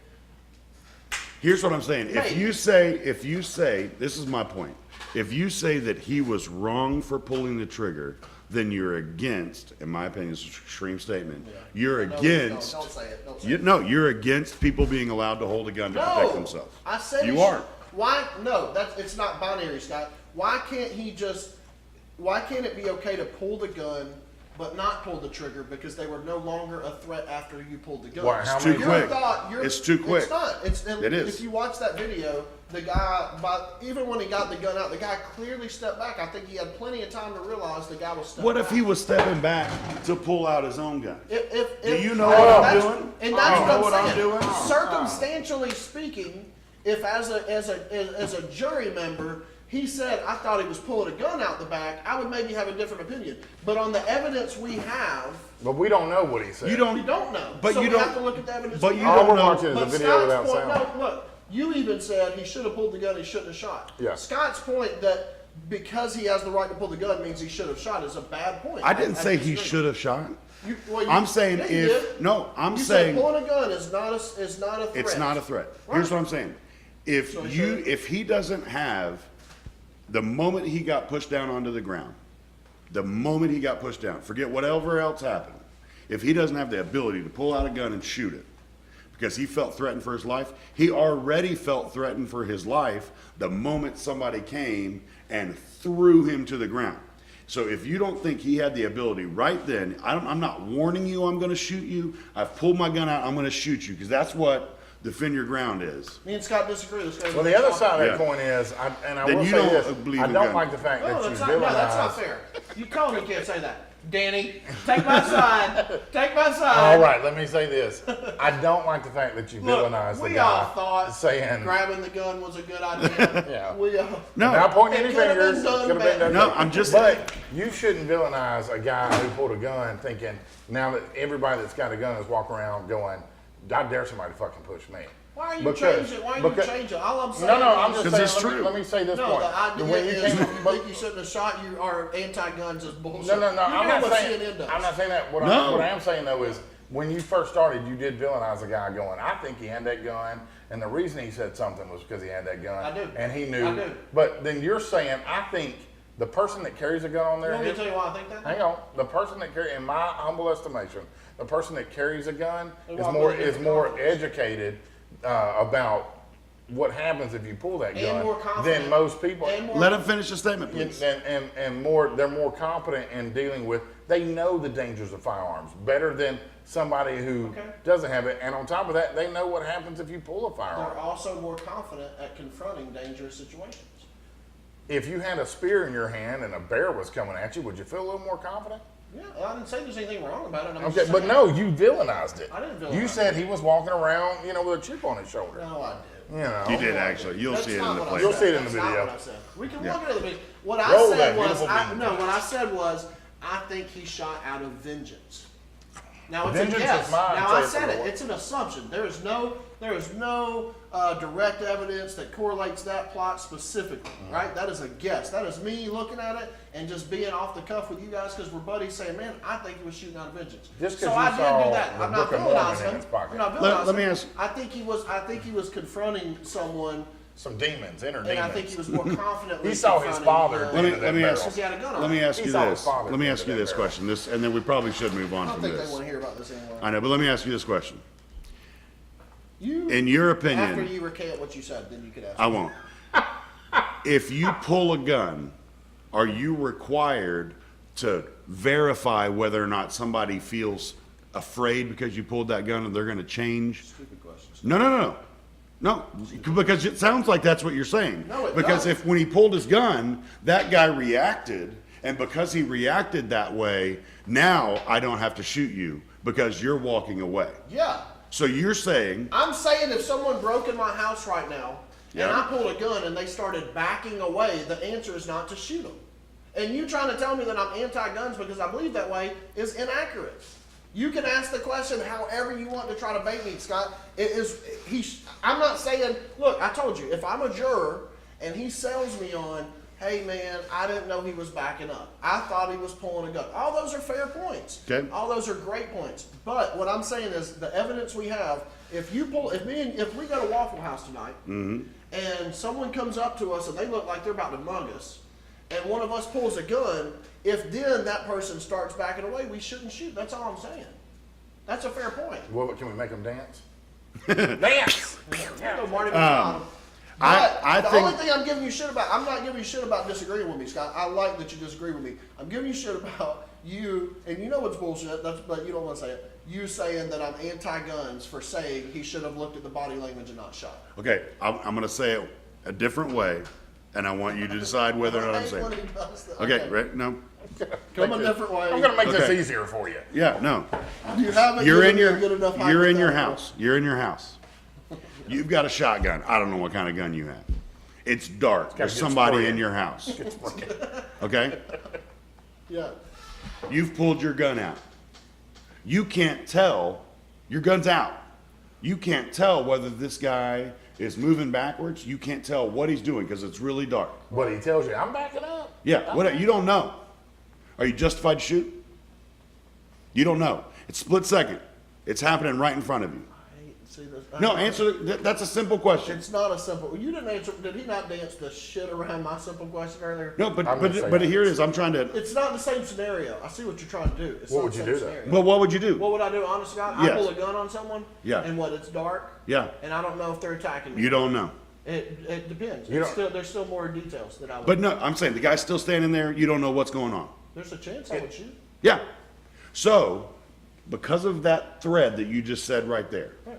that's your right to defend your ground. You feel like you're being threatened in your home. That's such a stretch, man. It's not, to me, it's not a stretch. You can't give a person a gun. What are you saying ultimately? You're saying it was okay because it's not his fault that the guy was backing up. That he didn't realize he was backing up. He's saying the guy assaulted him. And that's the same correlation. The guy feared for his life and the guy pulled a gun. Yeah, if a dude breaks in your house. God, look, I don't know why y'all keep, first of all, you said exactly what I'm saying now. You've added a requirement that I don't agree with. What's the requirement? That if I pull my gun, I have to watch how you respond when I pull it. No. Well, It's first what of you're all, saying.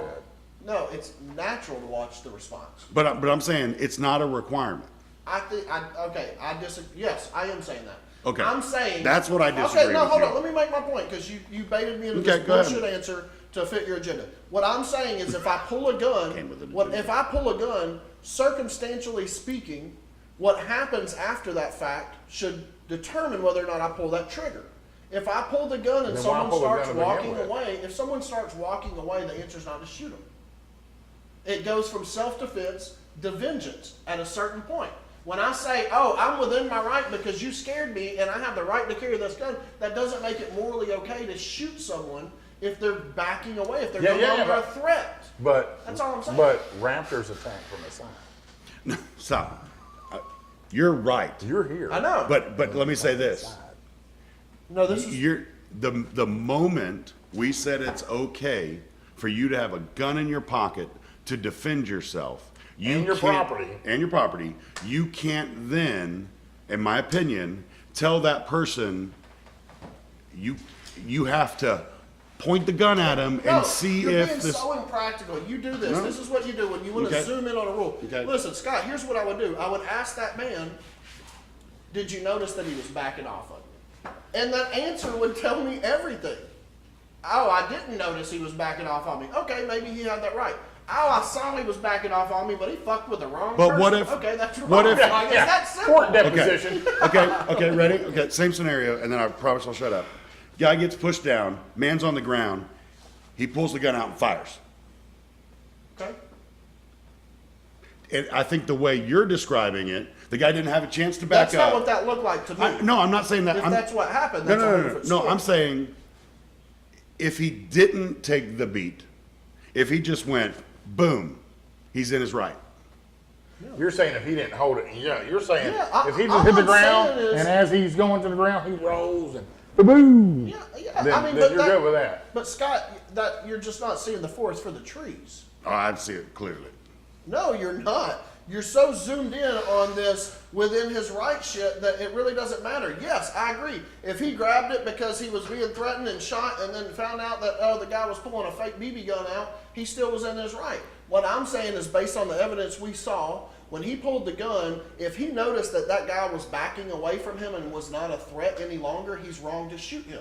That's a normal opinion that most people would draw off that. And it's okay to say, well, the law is da-da-da-da-da, and I get it. And I said it. As a juror member, that guy in that video could convince me that there was a scenario where he felt threatened by his life.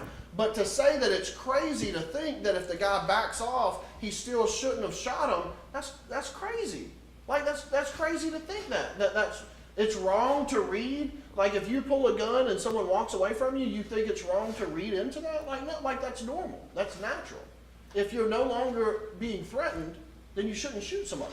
But you are deciding for this man on the ground whether or not he feels threatened because somebody took 2 steps. I told you I'd ask him. No, As a but juror, you again, can't. yeah, as a juror, that's after. Okay, but This guy's not going to trial. Stop making it about that. Let's just make it about what it really is. What do you honestly believe? I Do believe. you believe the guy thought the guy was backing up or not? No. You thought- I don't think that guy was thinking rationally for a second. So you don't think it was an opinion either way? You think- So No. it You makes think he sense. was so that makes sense physically- why you think he should shoot. That makes perfect sense. I didn't say he should shoot. I don't know if he should have a gun. You just Okay. believe Based he was on what I right. saw. But my point is that's a different scenario. What I'm saying is what I see is the guy backed up, and it looked like he had enough time to notice him backing up. If he didn't, then I could be swung. I could say, okay, you know what? I if mean, he didn't have enough time- putting yourself in the shoes where, like, Yeah. you know, I mean, that was a hard physical push, and he probably banged his head. It was That guy's not disoriented. thinking anything. He's thinking, oh fuck, I'm fixing to get jumped. 'Cause Mike saw the Walker says, girlfriend. Mike says, if someone break it into my home, I would pull. I would too, Mike. My question is if you pulled that gun and they started walking backwards away from you, would you still shoot them?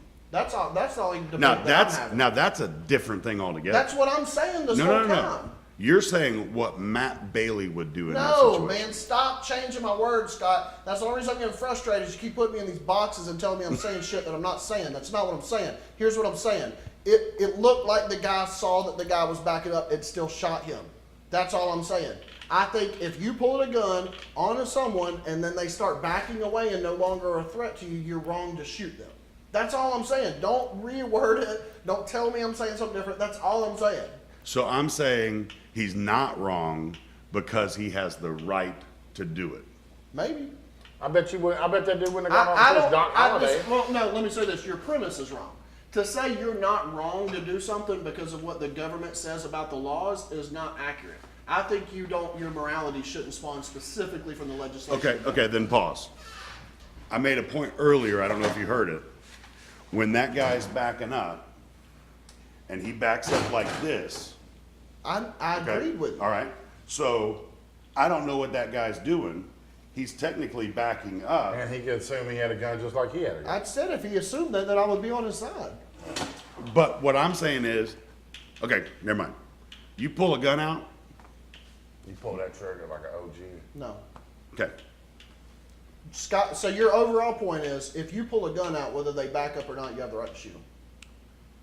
When that gun's in your pocket, when he got pushed from No, the. answer my question. No. I played your game. You Yeah. play mine. Okay, I'll play When it. he pulled the gun out and if he saw the guy backing up, he still has the right to shoot him. Absolutely 100%. And regardless of what the law says, what do you think is that morally good? You think that's a morally right thing to do?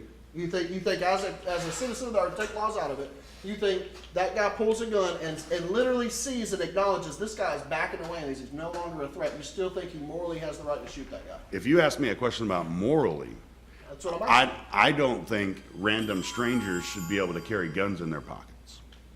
Right, what I mean, I'm just saying. You're against the I Second think Amendment. in the context of drunk guy at gas and sip, or not drunk guy, or crazy guy, or What whatever. crazy? Normal citizen, Yeah. stranger because we don't know. Yeah. Normal Yeah. citizens shouldn't carry guns. Is what you're saying? I got it on good If- no, no, authority. no. That man Because sold you his asked me soul to, the you devil. asked me to separate. said You drunk wait. stranger. You asked me to separate from the laws of the country, and then as soon as I responded, you brought back the laws of the No, fucking no, I country. didn't. No, I So didn't. you said Second Amendment. No, you said that you don't think he had a right to have a gun. You said morally. Okay, yes. What do you think of the Right. situation? Right.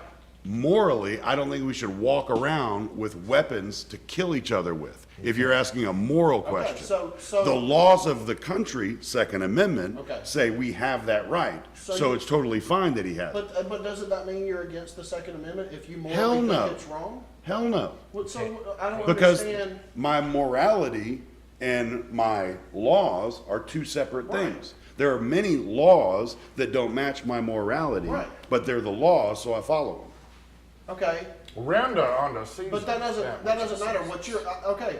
But if what you're saying is your moral compass is a belief system that says we should not have guns. We should not have the right to carry guns. No, if you're saying moral, if you ask me a question about morality about whether or not somebody should shoot somebody, man, I don't think we should shoot anybody. But you shove a motherfucker if talking at the sip and go. with your I wife. said I would stop that, With and a I gun. would Then go why are you into. demonizing me for saying it looked like the guy walked away and he didn't have the right to shoot him? Because I'm not- Are you I'm talking not- morals or you talking laws? I'm talking laws Okay. at that I situation. was asking you what you morally believe because I'm telling you what I morally believe. But I like for me, if you talk about morality, you're talking about something that supersedes that event altogether. So you're against guns. It's okay if you're. No, I'm not no, making fun I'm of not. you. But if you ask me morally, How are you should not? If you say I'm morally against guns, how does that mean you're not against guns? I'm morally against people killing each other because that's kind of the core of morality. Can't Okay. hug your children. But you Yeah. said if you're asking me morally, I don't think we should be able to carry weapons that kill people. Yes. Morality stems you are from against guns. self-preservation Yeah. So you are and being against able guns. to No. live with each other. My morality says we shouldn't do that. My reality says we live in a place Where- that people don't live by my morals. Where one push You're could not put me in making a sense to me hospital. right now, but that's okay. Well, I feel as if you watched this a couple of times. No, I saw what you were doing right when you were doing it. It wasn't fair. You were trying to reconstruct it to make me agree with you, but you were taking my words out of context. All I was saying the whole time was, if the guy saw that he was no longer coming at him and he was no longer needing to defend himself and he was no longer Lot of threatening, ifs there. then it's wrong to shoot him. That's all I'm saying. But then you also, on the other hand, said, but if he was feared for his life and and he couldn't tell, then it's okay to shoot him. Yeah, I said That's the most middle of the the road. circumstances, if the circumstances were different than what I interpreted when I first watched that video, the circumstances were different. He thought he was grabbing a gun, his head hit the pavement, he was disoriented. There is circumstantial evidence that could change my opinion. Circumstantial on that evidence, event. is it circumstantial evidence when it's just So if you flip-flop, somebody's is that opinion? what you're saying? No. What I'm asking is, if it's all your decision on whether or not that man should go to jail or not is based on his side of the story. That's it. Not what you saw on video. Just how did you feel? I don't think at the there's moment? enough evidence off that video alone without any additional evidence. I don't think there's enough evidence to say that he was defending himself when he shot that guy. Okay, so regardless of what he said, regardless of what he felt, you feel like he should go to jail as a murderer. Based on that, He murdered that man. What point? What point did he maybe become? manslaughter. No, what point did he become wrong? When the guy backed up? Yeah. Well- Again, the big if is on. Did he notice he backed up? Did he think he was But still that's coming at him? Was he subjective. disoriented? That's what I'm saying. Yeah, nobody But to with me- that man can. Have you flip flop? Your original position was he had the right to pull the gun and he shouldn't have shot. Are you saying now that you think he should have shot? What I'm saying as an armchair quarterback, seeing the guy back up once he pulled the gun, I wouldn't have shot. That's all I'm saying. But here's the thing: that's me being clear-minded and aware of my Absolutely. surroundings. I don't disagree with If you. that guy wasn't clear-minded because of the hit he took to the head, then My problem with the argument is if 2 seconds earlier, when he's on the ground, had he reached into his pocket and immediately pulled Then the it's a trigger. different Okay, wait. That he didn't give there's- the guy time to back up. he didn't give in his that time to get back up or not, so And he's he still did totally that. fine Yeah. for pulling the trigger. Maybe 2 seconds later, when he's aiming the gun, the guy takes a half step back. What is he doing? I don't know. I feel like because he had the it's true, right if to he is shoot him trying to 2 aim, seconds, you know. the right, if he had the right to shoot him here, You gotta get your I don't grip. think you're being rational and logical. gotta I get don't your think you're grip trying to right. hear my side of the story to understand. I think no, you're you're saying talking too if- fast for me to believe you. You're not hearing my Okay. side of the story to try to understand. let me tell you Like your your- side of the your story. grip I'm is not gotta going to be say my right. side. And so, like, What you're you got saying to- is that if you pull a gun on somebody and somebody makes a gesture to move back and the threat is no longer there, then you're wrong for pulling the trigger. Is that your side of the story? Typically speaking, I mean, without a bunch of crazy circumstances. But I just said it exactly what Yes, you're saying. Yes, if you pull a gun and because someone is threatening you, Yes. and they're no longer a threat, you Yes. shouldn't shoot them. That's the morally right thing to do, in my opinion. Yes. Okay, so here's what I say. So You you almost know. agree with me. No.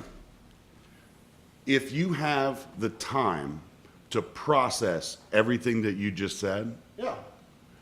and the person says, the reaction of that person is, "Hey, I am right here. This escalated out of control. I'm sorry. I'm doing this. Please don't shoot me. Please don't shoot me. Hands up, don't Hands shoot. up, whatever." Still, the guy could have shot him already based on the stand your ground laws. To me, he doesn't become wrong For shooting after the fact. for shooting after the fact. Okay. Okay. Agree to Okay. disagree. Okay. So that's fine. So when you put your I spouse think it's first, a tough debate. I think it's supposed to be a tough debate. I think there are tons of people on your side of that coin and tons of people on my side. I'd of be that coin. curious to find out how the stand your ground law came about.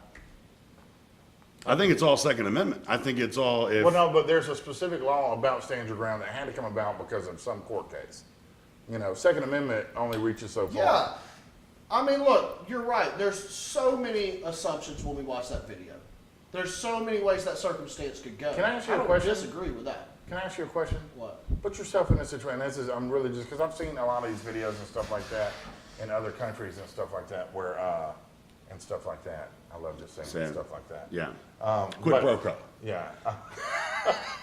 But like you see those videos where these people will just surround somebody. In countries where they don't carry guns, these people will just surround, like gangs of people will just surround somebody, extortion, whatever, give me your wallet or whatnot. If a dude is surrounded by like 3 or 4 dudes, and they're obviously not letting it pass or something like that, is that dude justified in pulling a gun out and shooting those bitches down? I think if you're walking on a sidewalk and you're trying to go around and they're not allowing you, you're absolutely within your right to say, I'm walking in a public walk space. I mean, I just don't, this is how things. This was just a curious question. I know. This is exactly why me and Scott got in such a debate. This is where things become so over politicized that people can't just think normal and down to earth and rational. It really depends. If I'm walking on a sidewalk, are they really stopping me from getting around them? Well, or is it my pride? No, there's a video and I was watching where these, and this is. It's a great point, by the way. This is in England, where like these migrants will come in and they'll want you to buy something that would sound like a bracelet or something like that, and they surround you, and they go, $20 for the bracelet, $20 for the bracelet. And man, I don't want it. I'm good. I don't want it. $20. Give me the money. $20. And they they get up on this guy, and like the police are trying to arrest these people and stuff like that, but there's no cops around. This dude says people are just walking by, not doing anything. And so he ends up taking his wallet out, and they just grab all the money in his wallet and throw the bracelet down on the ground. They literally, manhandled this guy. But he tried to get out of it. No, I'm not. Several times. Is that dude okay to just pull a gun and start shooting those motherfuckers? I think there's more of a down to earth way to look at it, but to some extent. The easy way out is it's okay to pull his gun and say, "Give me my wallet." Like they're walking away from him by now. Yeah, well, no, like they're all around him. They're still around him. Around him now, or he takes their money. They take his money and they start walking off. Away? Let's say they're walking away. They just robbed I think he has the man. right to hold them at gunpoint to get his stuff back. They just robbed that man. And I think he should shoot a leg if they don't give him his stuff back. Shoot a leg, Yeah, I don't think he should shoot to kill if he can help it. Yeah, there's a major artery running through the leg. I think Scott's anti-guns. He don't want to admit it. He just said in his. Well, guys, I really think this rolls into spouses versus children. Now let's jump at that. So I still don't know if me and you don't agree on this. I can't tell if you're just being hyper focused on your point. But what I'm really asking you is, if the guy's walking away, you morally still think it's okay to shoot him, is what you're saying, ultimately? You're asking me 2 questions. If you pull a gun it doesn't matter if he's walking away or coming at him. It doesn't matter. Morally, because he was I provoked. I don't want somebody to shoot anybody. You're saying it doesn't matter if their actions afterwards are to be completely surrendered and unprovoking, you still have the right to shoot. Legally, yes. Morally, no. Okay, so you agree with me? No. Why? Because my whole thing is, all I'm saying is, morally, if he saw that guy backing up and knew he wasn't a threat, he was wrong to shoot him. That's all I'm saying.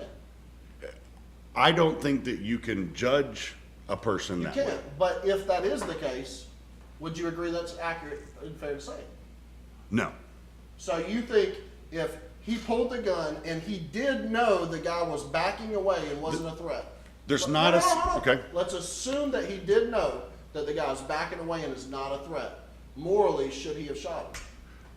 The answer is always, when you ask me a question with the morally tag on it, I don't believe a fight over a parking space ever evolves into gunplay, where somebody's going to lose their life on it. So morally, I don't care if he pulled the trigger out once, wrong. If he held the gun up to him and the guy said, "I'm not doing," he shot him, wrong. So you think morally he should have let the dude just beat him up? No, I think morally he shouldn't have had a gun. Yeah, when you trigger that part of my brain. I don't understand. When you trigger that part of my brain and you ask me a moral dilemma question. So you were just arguing his legal rights when you were arguing with me, because I was arguing his morality, but you were just arguing his legal rights. Well, the quandary of what you were saying was it went from legal to moral. It went from. I was saying moral the whole time, but I think you were tuning in. But here, what I still don't understand, and we don't have to this episode if we're wasting time on this. I don't really understand how you can say my morality is we shouldn't carry guns, but my reality is we should. No, my reality is it is a constitutional right. Okay. For us to carry guns. But you still think it's wrong, morally? Morally, yes. So But how- but how I are you- am How are you, nuclear but how are you arms. not against guns then? because that is not connected to my morality. My morality says we shouldn't kill anybody. Right. But the Bible says, No, kill them all that got to them. thank you, brother. I'm not picking on you. I'm seriously not Yeah, yeah. following you. Like honest God. Well, I don't know if somebody is using the term morality. What do you? Yeah, I don't. know There's that we're there's on the same not page with that term. yeah. There's not a point where it's Right versus okay. wrong. You're saying it's wrong to own a gun. No, definitely not saying that. What I'm saying is wrong. you shouldn't kill people. Right. Morality. But should you protect your family with guns? I don't. Are you talking about morally or legally? Yeah, morally. Morally, you shouldn't protect your family with a gun. Morally, no. But you gonna push That's them on what's top there in a crazy to parking me. lot? I didn't say I'd do that either. You gonna No, kill them with but you're jokes? asking about morality. You're I know. asking. You're I think asking. it's morally okay for me to protect my family with a gun. In a utopian world, that is what morality I'm not talking about is. other people's morality. I'm But talking about my morality. no. Morality is utopian. No, it's not. I'm asking you what your personal morality is in this world, not in a utopian world. In this world, Morality what's your stems from personal well-being. morality? Morality is Morality, our morality is based off well-being. We and the morality that we construct for ourselves is all goes back to I'm our not asking well-being. you what you think the world should look like. In the Okay. normal world we're in right now, is it right or wrong to own a gun? Morally, not legally, morally.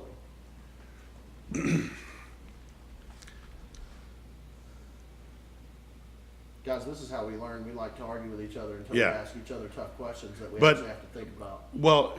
The tough question is, what do you mean by morally? So Right or that's wrong? that's what I'm. Is it right or wrong?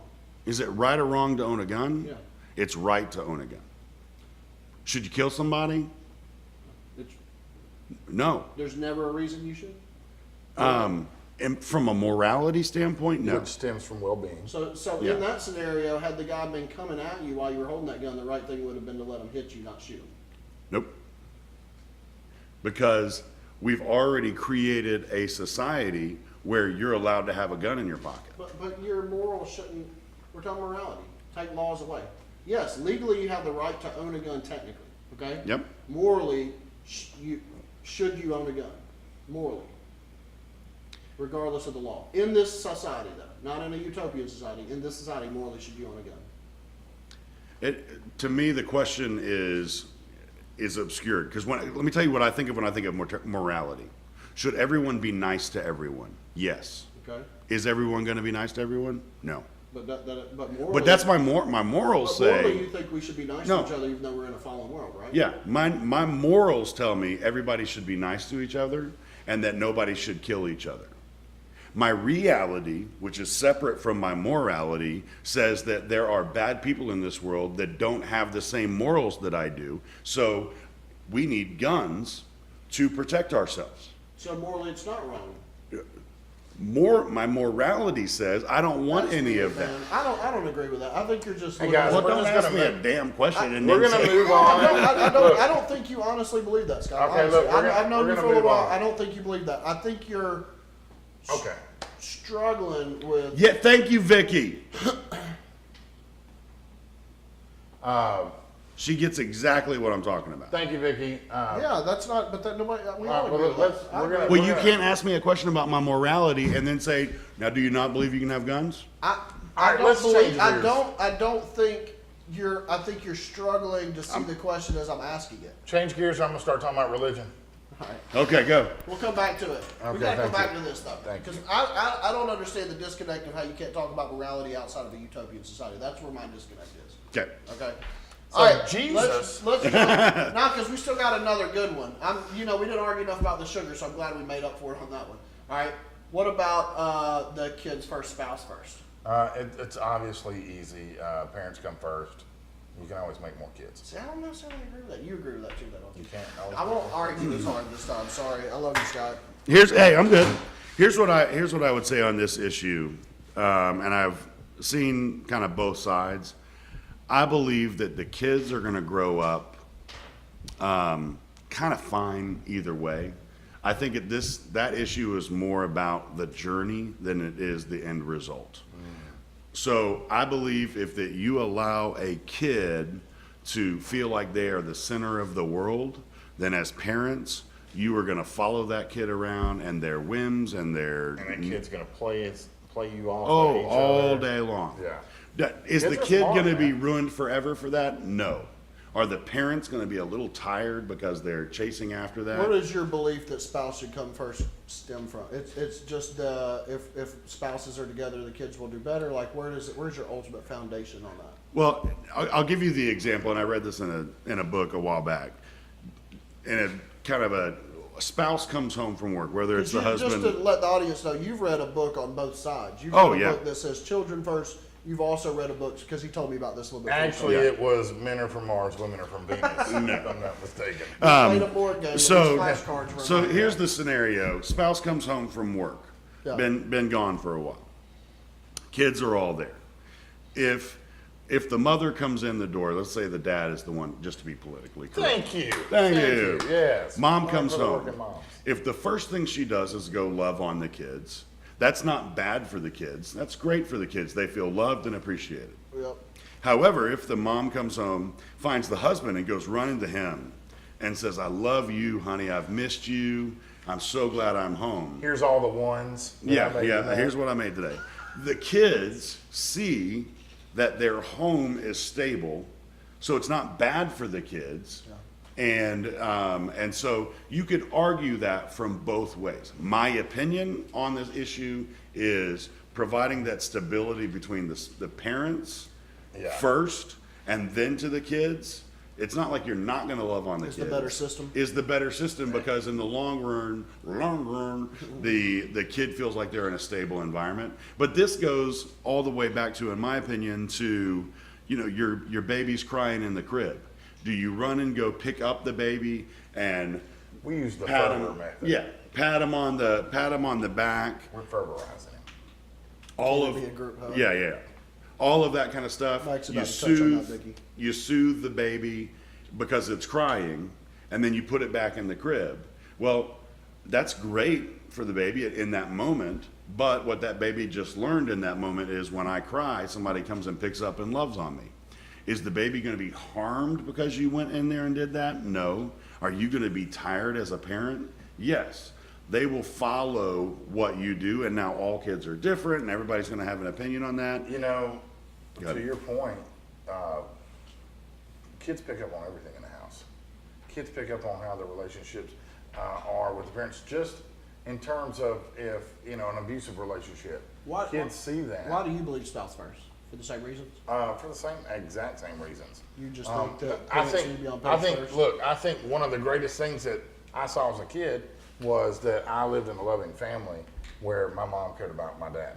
Yeah. All right, and like there was a pillar of love there, and it extended out. And when you come home and you see that love between those two individuals, then you know that there's love in the home. So let me paint a picture. I know somebody that this happened to, and I'm not trying to swing y'all because I'm actually pretty open on this issue. It's all right, I I'm was not, finished talking anyways. I'm not hard. I thought you were done. Sorry. No, I mean you obviously. So I know somebody this happened to. Mom marries when the kid's 15 years old. Yes. Right, Been married for less than a year, right. and tells the kid about this new guy. I love him more than you because that's what God says I should do. Well, it's what the Bible says, then that's what the Bible True says. story, though. Do you think in that scenario, you think that this 1-year-old, less than 1-year-old husband should be put before this 15-year-old child? Well, the Bible says, I'm not asking what the Bible says because you don't believe the Bible. well, that's not true. I think the Bible has a lot of solid points. Women should never teach a man. My problem with that statement Yeah. would be the Bible doesn't talk about God loving someone more, and that's not a tenet. Well, put them first. Well, Yes. so then that's different. Okay. If you're Women saying, serve That's to right. your man. I mean, the words that were used in that circumstance that I'm repeating wasn't "I love him more." It was "He comes first." yes, Well, But to that's be okay. honest, in a cultural, depends on what culture too. So you think a 9-month husband versus a 15-year-old child, it's okay to put that 9-month husband first? I'm 15-year-olds assuming should be they out of the didn't house start anyways. on day one as husband and wife. I'm assuming there was a relationship before they got married. Oh, yeah. And then I'm assuming Let's that, say they knew each other for a year and a half. okay, then I'm assuming that they made a commitment to each other that is, hey, we're going to be together through thick or thin. Our kids are going to grow up and leave the house, and we're still going to be sitting here after that fact. So you are my priority. And we always say it's not just what you say, it's how you say it. I think there's a way to say, I love you, son. You will always be very important to me. Yeah. This is my husband. I have made a decision to be in a marriage with this person, and whatever your opinion is of marriage and all that kind of stuff, if you're saying, I choose this person, then you are saying this person is the priority and you are just underneath them. All right, choo. I don't think this is gonna be a good debate because we don't have anybody in the far direction the other way. I'll go the other way. No. Let me say Here's your problem. Hold up. Kids feel Finish what I'm neglected. saying. Yeah. Finish what I'm saying. Now, our subscribers were very torn apart on this. It was Wow. pretty much 50-50 from what I saw. Well, Yeah. you know, how many of them Some read people were the Bible? diehard. Now, I think most of the people that say spouse first, I think there's a great majority of them that it's coming from a religious background. I think it's a religious stance that they've taken. But you obviously, it's not a religious stance. That's just your firm belief on what marriage should look like. Yeah. I think some of it's what you see as a kid. My parents have, and I'm not picking on them, I love both my parents, but my parents have been married 10 times between the two of them. So it might be a little bit different. You came from a home where you saw mom and dad together the whole time, and that's the way it should be. Man, had the I best struggle, but Christmases. here's the thing, two things. First of all, my wife told me before we went on the air that she believes in spouse first, so now I'm a jerk. If I don't say the same thing. I know. So Kara, I love you, honey. I agree, spouse first. As if she's going to watch this. She is. Secondly, you want to know that my actual truthful belief, without Sure. her opinion, without y'all's opinions, Sure. I think it's semantical. I think it's a bullshit question, and I don't want to that's say why I that posed because it. I'm the one that made the post. Yeah. I think it's a bullshit question because it is all semantical. It depends on what we're talking about. sounds If we're talking about a hostage situation, I think my wife would bullshit want me to save the kids first. I think I would tell her, save the kids before you save Pop me. quiz. So there's so many circumstances. I wouldn't. I'd be like, I'll give you another kid. Save me first, ho. Look, that kid's just gonna put you in a home when you hit 70. all Shoot the right? hostage. You know. Let's see, when Mike he Walker. said- when he my said boy's that's a number bullshit one, but my question. Okay, let's- relationship is not with the father. This is what Vicky says. Mike says Pavlov's dog theory. Kids can be conditioned if mom comes home and lives in dad. The kids learn. I think he meant to say love. Loves on dad. The kids learn to love on their spouse. If she comes home and loves on the kids, they learn that the spouse is as important as the kids. I think that's the main theory that I do see a lot of traditionalists pushing, is that the kids become entitled. I don't know, man. I think it's circumstantial. I think there's some things where I should put my wife first. There's some things where I should put my kids first. Like all the theories we've run through, when we make food, me and Kara work together as partners to make our children food. Neither one of us love cooking during the week. I like cooking like on a Sunday off, but I don't like coming home and having that Do chore. you show a lot of affection to Kara in front of your children? Yeah. Tons of affection. Do you feel that Well, that's has what I was a- gonna say. The other circumstance of when you come home, who do you hug first? Me, first person I see. Yeah. It's more down to earth than the rest of us. Yeah, that's different. I- You know, I if your walk kid in the runs kitchen, up to you in the whoever's door. there, yeah. And I just, Yeah. but I hug. I will say this, and I don't know if I'm wrong for this. I hug my kids bigger and with more passion sometimes, and people might say that that's wrong, and maybe I should hug my wife with more passion. Yeah, I mean, you But didn't marry her. here's my thing. My point is, and this is the only defense I would make. Since no one's making a defense for kids first, I'll say this: kids are more impressionable, in my opinion. And so I think, and I also think, who we are was largely made up with by our relationship with our parents in some way, shape, or form. How we responded to the relationship of our parents helped constitute who we now are as people. And so that's why I do think there is a good premise that you could put on. I should dedicate myself to my children's development more because my wife is an adult who has the independence to be able to not need that as much to be successful because she's not as impressionable as them. Okay, yeah, but the other side of that coin is when you come home, don't you think it's good for your kids to see you loving up and being super lovey with your wife? Yes. Do you feel that has a strong effect? Yeah. So would you also say the opposite? If a child lives in a home where there isn't love shown, Yeah, not loving your wife is that is going to have bad. a negative effect on that child? Yes, but that still doesn't necessarily mean that she has to be first necessarily. And one thing we're not talking about is we're looking at it very binary again. We're polarizing the subject. Well, why you can't are. you just love them all the same? Why can't you just love them all, put them all first? They're all your family. Like, why can't they be grouped together in a group? Because of one day family? those kids will put you in a There's home. more than 2 options. I don't know what side you're on. One day those kids are going to Well, and I think you made the religious comment earlier because I think that is the a lot of the patriarchal kind of society where people base a lot of those opinions. Yeah. The book that I read, one of the books actually, what's really funny about it is it had a secular version and a very Christian version.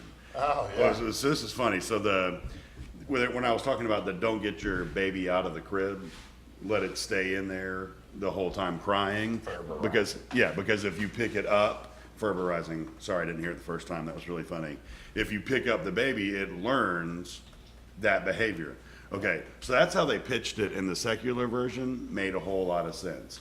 In the Christian version, they said God didn't get Jesus off the cross when he was crying, so you don't need to get your baby out of the crib. And this was back in the height of all that for me, and it made me jump out of my skin. It made me, so freaked out by how they said it. It was one of my favorite Family Guy cutaways. That's why I don't believe in hell. Yeah, one of my favorite Family Guy cutaways is the one where Jesus calls God, and God's in the bed with another woman, and he's all like, "Hey, Dad, I'm not getting along real good at the house right now. Can I come live with you?" And the God's like, oh man, it's just not a good time right there, And the daughter's going, "Who is it?" "It's my son." "Come in, it's not a good time. I got a lot of stuff going on. But did your mother get the check?" That's so all right. Tell your mother I sent the check, and I'll swear we'll have a great summer. It was hilarious. When the Bible doesn't say that you can't fire off a couple of knuckle children in the privacy of your friend's home because you don't have premium cable. I know. It doesn't say that anywhere in the Bible because the Bible is too long for anyone to read. That's says what it. Family Guy also. Oh yeah, Yeah. love Family Guy. Slightly less sacrifice. Hey, wife. Maybe you missed it. So Your husband doesn't believe it's morally right to protect you when someone's attacking him. Wrong. So I actually, and I did not know this, my mom had this conversation with me Wednesday.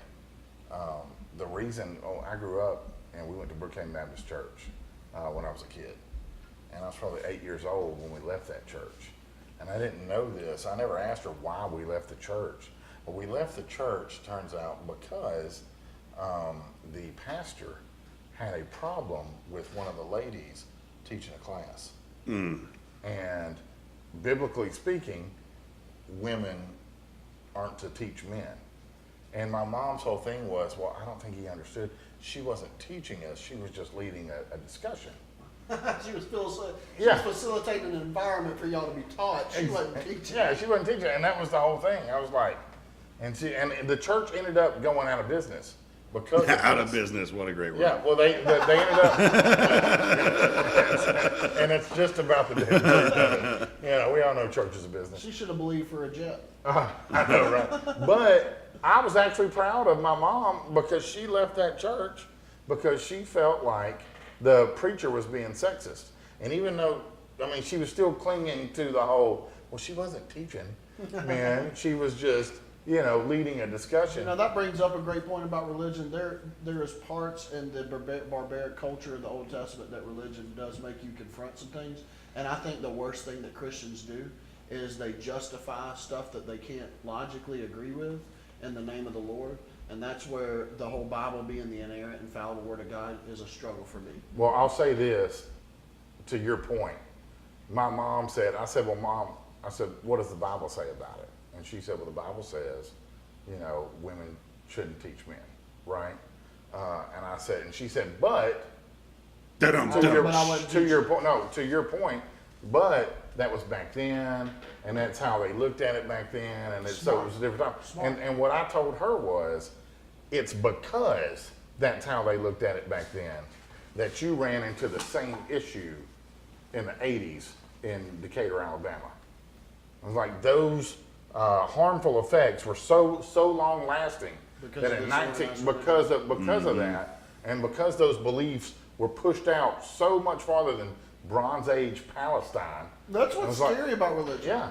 I was like, What's scary women about religion didn't is- get to vote, you know, till how I'm in the suffrage movement and all that. 1900s. I Yeah. don't think they could vote Yeah. till after No, 1900s. black people, God bless, Yeah, were black people able could vote to got the before. vote beforehand. God bless Technically, them. Black Yeah. men, Yeah, men that, could vote you know, before white women. exactly. Before women, period. And so, but it was that kind of Bronze Age thinking that perpetuated that thought to where it became an issue while we changed churches in the 80s. And I said, what does that make you think about? And she just didn't really say nothing, you know. Yeah. Good talk. But I mean, I was proud of my mom for standing up for her sex and saying, I won't be a part of a church that feels that way. You know, Yeah, even though it's a biblical structure, she was, even in the 80s when I was a kid, she was strong enough to go. Well, she should have Fuck left that this. church if she didn't agree with her beliefs, especially if she felt called Well, to teach she people. did the same thing, what you were talking about. She started tap dancing. Well, she wasn't teaching, she was leading a discussion. That's because I think, You know. personal opinion, she had been indoctrinated. Yes, correctly. indoctrinated she into took thinking. the entire Bible Yeah. as the infallible, direct word of God. Right. He's telling you. I don't know how people interpret it because I don't get when they go in the Old Testament and they say you can eat shrimp and pork, you know, but you can't, you know, women can't teach. Like I don't get how they pick and choose what they do and don't want to. Well, that's in the New Testament. Women can't teach men. I'm just making the It point was Paul. that I don't understand people. And I agree. I I think agree. Paul says a lot of wrong things. Paul's the majority of the Bible. Paul said, if you sin, don't let that man sit at the table with you anymore. Yeah. Don't allow that man to come sit at the table with you any longer. Should always be out of your sight. Yeah, until he goes and repent. You know, like I don't agree with that. So that's where I really draw the line. Where a lot of people. Paul of makes Christian up faith most don't of the agree with it. Bible. Really, the preachings of Paul make up It's most about of a the third, Bible. about a third of the New Testament. Well, it's not. Well, yeah. In turn, and I apologize. The New Testament. I didn't mean most of the Bible. Okay. I apologize. I apologize. I apologize. I think your mom was absolutely right, but where Your mom was where I would absolutely challenge right. your mom is I would say, what do you really feel in your spirit that should women be able to teach? And then when she says, yeah, I actually believe they should, I would say, don't you think the Bible might say some things that are inaccurate and God can still be present in this Bible? Can't hold me. Can't. The moment you say, well, the moment. Let me tell you this, and not for everybody, but for my mama. Yeah. The moment she gives in and says that that's not the infallible word of God, She it won't believe opens any up. of It opens up the floodgate to go. Well, if I say this isn't real or this doesn't. Oh, I've had to challenge. I've had to fight You that. know, Yeah. I was but for my confronted. mom, I don't think she would be able to get over that. If I say this isn't right, then how do I believe in any of Once this I other stuff? decided, as someone that was indoctrinated to believe that the Bible is the infallible, inerrant Word of God, once I decided it wasn't, I had to deal with that floodgate. I completely agree. I started having to deal with how do I determine what I believe is right and wrong, you know, and I had to sift through all that. And honestly, I think the reason me and you could get down on God talk so much is because me and you both were indoctrinated. We had both come to believe that the Bible is not the inerrant, foul Word of God. The only difference is I said, okay, but I've got this prayer life, I've got this relationship, I've got these parts of the Bible that have been clear as day truth to me, and maybe people think I'm superstitious, but I felt in my spirit that this is the parts of that Bible is the Word of God. And so I said, okay, I still believe in God, I still believe in the Bible, I just believe it's written by man and it's imperfect.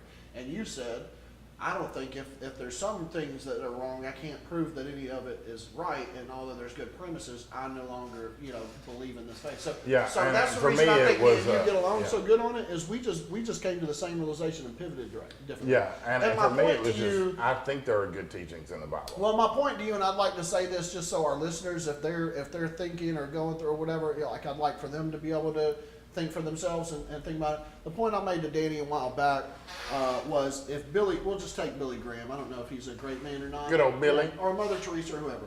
Let's say Scott Ross. Mother Teresa was a Scott bitch. Ross is an evangelist, loves Jesus with his whole heart, very moral guy, lives in the utopian society. Well, Like- except when it comes to guns. and Scott writes, or it's Billy Graham. Billy Graham writes a letter. Let's go with Billy. Right, Billy Graham writes a letter to his 5 most godly friends that are pillars in the church. Maybe they're pastors. Maybe they're apostles. Okay, whatever.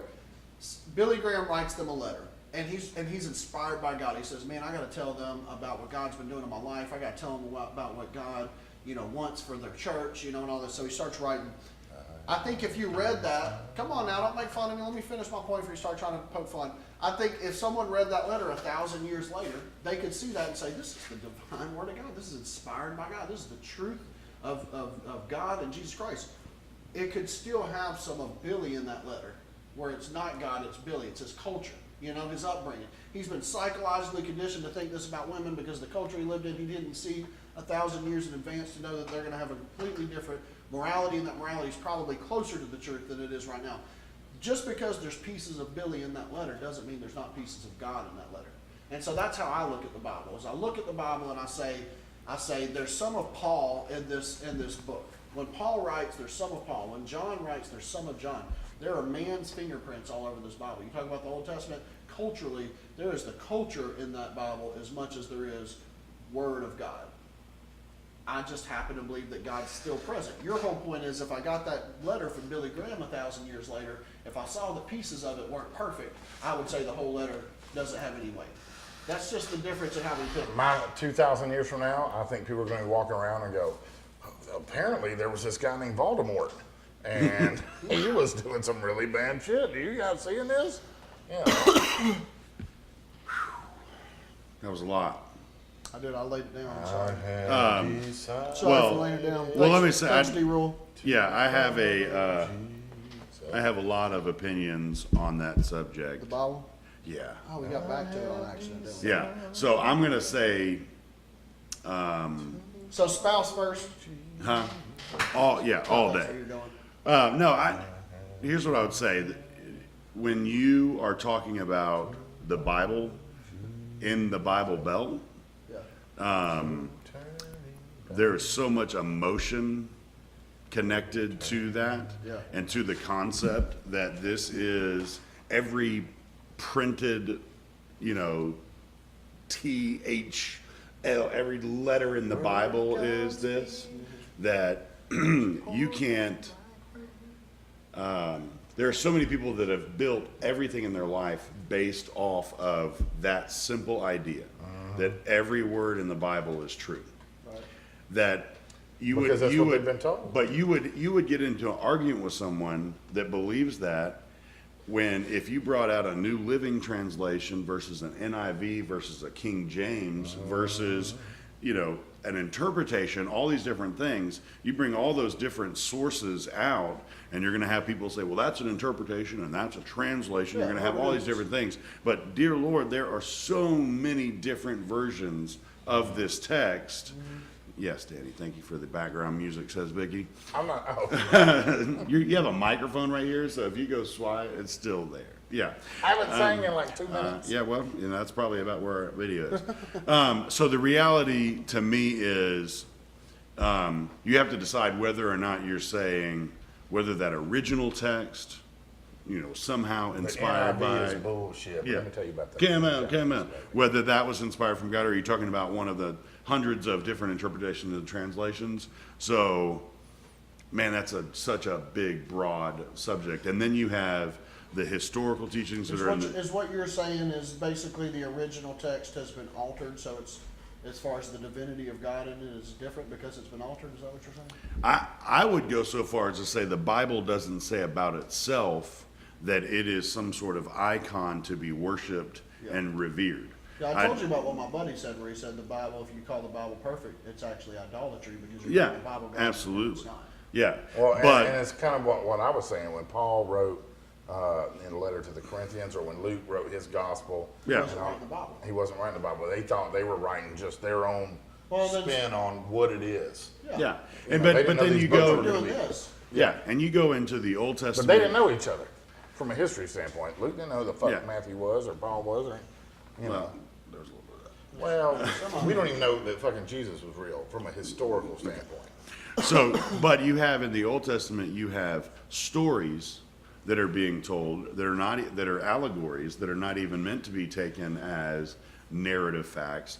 Then you move into the New Testament and you have letters that are being written that are, not meant to be read like a text. And you have the Torah in the middle of all of that is a book of the law that was studied and revered. So it is. Way thousands of years before. Yeah, and then you have other texts that are not included in the Bible. Apocrypha. Yeah, So it is. The lost gospels. Well, then you go back to the canon. Yeah, and you go to the But canonization. then you go to how did books make it into the canon? Yeah. The Book of Revelations. That's what we're talking about. Yeah, the committee the Book of might not have been Revelations. godly. Yeah, the Book of Revelations wasn't even in the Bible for hundreds and hundreds of years. I was talking whereas to my the Book buddy. of I didn't realize Maccabees this. was. I was talking to my buddy Yeah. the other day about the "You without sin cast the first stone," and he was like, "Man, actually, that was they think added the whole Mary Magdalene story of Jesus said, That's you know, not the same. you without sin cast the first stone." They were about to stone her, and everybody dropped their stones. Supposedly, that was added after. There was a lot of things that they feel were added. Well, and then the Mormon Church would claim that John. this Bible doesn't recognize the newer Testament. And the Jews would say, "What's up with the New Testament?" So it's. I think that what is lacking in most conversations about religion today is an open, honest feeling. and a down to earth. Well, that just says, "Hey, look, there's a lot of stuff that's happened over these Well, that thousands doesn't and happen at thousands churches. of That's years." my How about problem. the at Book of churches. Mormon? If If you would have, he found those gold plates. The Book of Mormon's like this damn thick. If churches Those did gold what- plates would have been the size of a Toyota Tundra.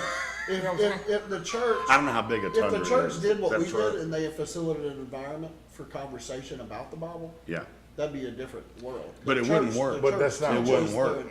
Because- In my opinion, it wouldn't work because if they're not the authority on it, the quote unquote church that you're talking about, not the church that is representation of the body of Christ, Right. it would be chaos. I mean, it's like when Martin Luther, we talked about this other day, when he went and said, said, "Here's all the things you're doing wrong, and I have priesthood of the believer. I don't need a priest or a pope to tell me what to read." I honestly, and I said this the other day, I don't believe that he was thinking in his mind. And Martin Luther had some pretty outlandish ass He thoughts did, himself. he did. by the way. But I don't think he had it in his mind that billions of people would later then be determining for themselves what is God's way and what is God's word. or Martin not. Luther also I came. think that's the right way to do it. though. But Martin Luther also came in a much more dogmatic time. Oh my gosh. Where he didn't like fucking motherfuckers. He didn't like heretics. No. And burn them at the stake. Yeah. This was not Martin Luther was was not crazy. some. He was not some benevolent figure. No, he's He's the father of the modern modern Protestant, Lutheranism. the No, Protestant Martin church. Luther, Yeah. Yeah. 99, was it the thesis that he nailed to the door? Yeah. And Was it the saying 99 thesis? yeah, that he 99? nailed to the I door. got 99 laws in him. You know, That's it. saying- You got Yeah. 99 problems, they all with y'all's Yeah, but it was indoctrination. in Germany. He nailed that shit to the big ass cathedral in Germany. Yeah. He said, "Hang on a minute." But it was in German, so it was Ein Minuten Mitzah. I'm Ein Minuten Mitzah. Yeah. I was born in Germany, even though I really mostly Chihal, identify Nakachi, with You Patro. identify. did it something. Yeah. He just works them in. Every You know they episode. wrote the Constitution. I mean, you're the M. Night Shyamalan of They wrote Indians. the Constitution. He's gonna find his way into. Yeah, whatever. Hey, wrap it up. All right, let's wrap it up, man. Kit, first of all, I want y'all to let us know a couple things. Do you want me and Scott to finish our debate from earlier? Second of all, I finished it, just for the record. Kids first. Scott's getting so angry and egotistical about this. Yeah. Kids versus He's spouse. taking on my role. He did good. No, I didn't yell and interrupt you the whole time. Maybe I We've should- got a lot of issues. We may need some counseling. Stingers. just No, wanna for real beat a though, dead what horse? do you guys think? Kids come first, spouse comes first, family comes first. I think Vicky's kind of saying family or maybe child. Oh, edit. There's a lot of people that are going both ways with this. It's really fair to go both ways. I think it'd be wrong to demonize someone for believing kids come first or spouse comes first. I think that's. I don't know, man. That you can't. I agree. You can't. You can't demonize somebody, But I do but think it's a semant, and I know I posed it, so I'm telling myself a little bit. I think it's a semantical question. I think it's circumstantial. I Sure. think it depends. I think if I remarry and my kids are 17, that saying spouse comes first. I don't know. I think it's really semantical. but like if you remarry, you're like to Scott's point, you're making that commitment to that other person. Is it fair to We come need to into talk that about the marriage and go, Constitution. well, I'm sorry, you were here for 15 years and I just got here, and so mom's just going to ignore the shit out of me. And Let just us come know to if you. next time you want us to talk about the institution of marriage, because that's Yeah. my problem with your point. Your point is, well, we had this we got in front of Jesus in the state and said we would never leave each other no matter Never. what. You And if we know? do, you get half my shit. I'm married and I'm against this. I'm not against the institution of marriage, but I think there's some Scott, what are your thoughts? some weird holes. I'm done. They don't want to go down it. Guys, man, thanks for tuning in. The cool thing about this show, though, honestly, is everything we really talk, and we stayed on point for the most part. We rabbit holed a little bit, but all of this was stuff that our fans were talking about and already arguing amongst themselves this week. Right. And our fans were very classy and polite in the way they did it. You know, some of them might have got a little bit heated because some of this stuff's emotional. That's okay, but everybody stayed gentlemanly and womanly and classy. You what? Still got 4 viewers. Yeah, we do. So I like that we're facilitating an environment for healthy debate, man. I think that was the total point. So if you like that, man, like, share our page, tell somebody. And I like that I wasn't the asshole this week. Was that me? It was Scott. Was Well, it? actually, it was Matt.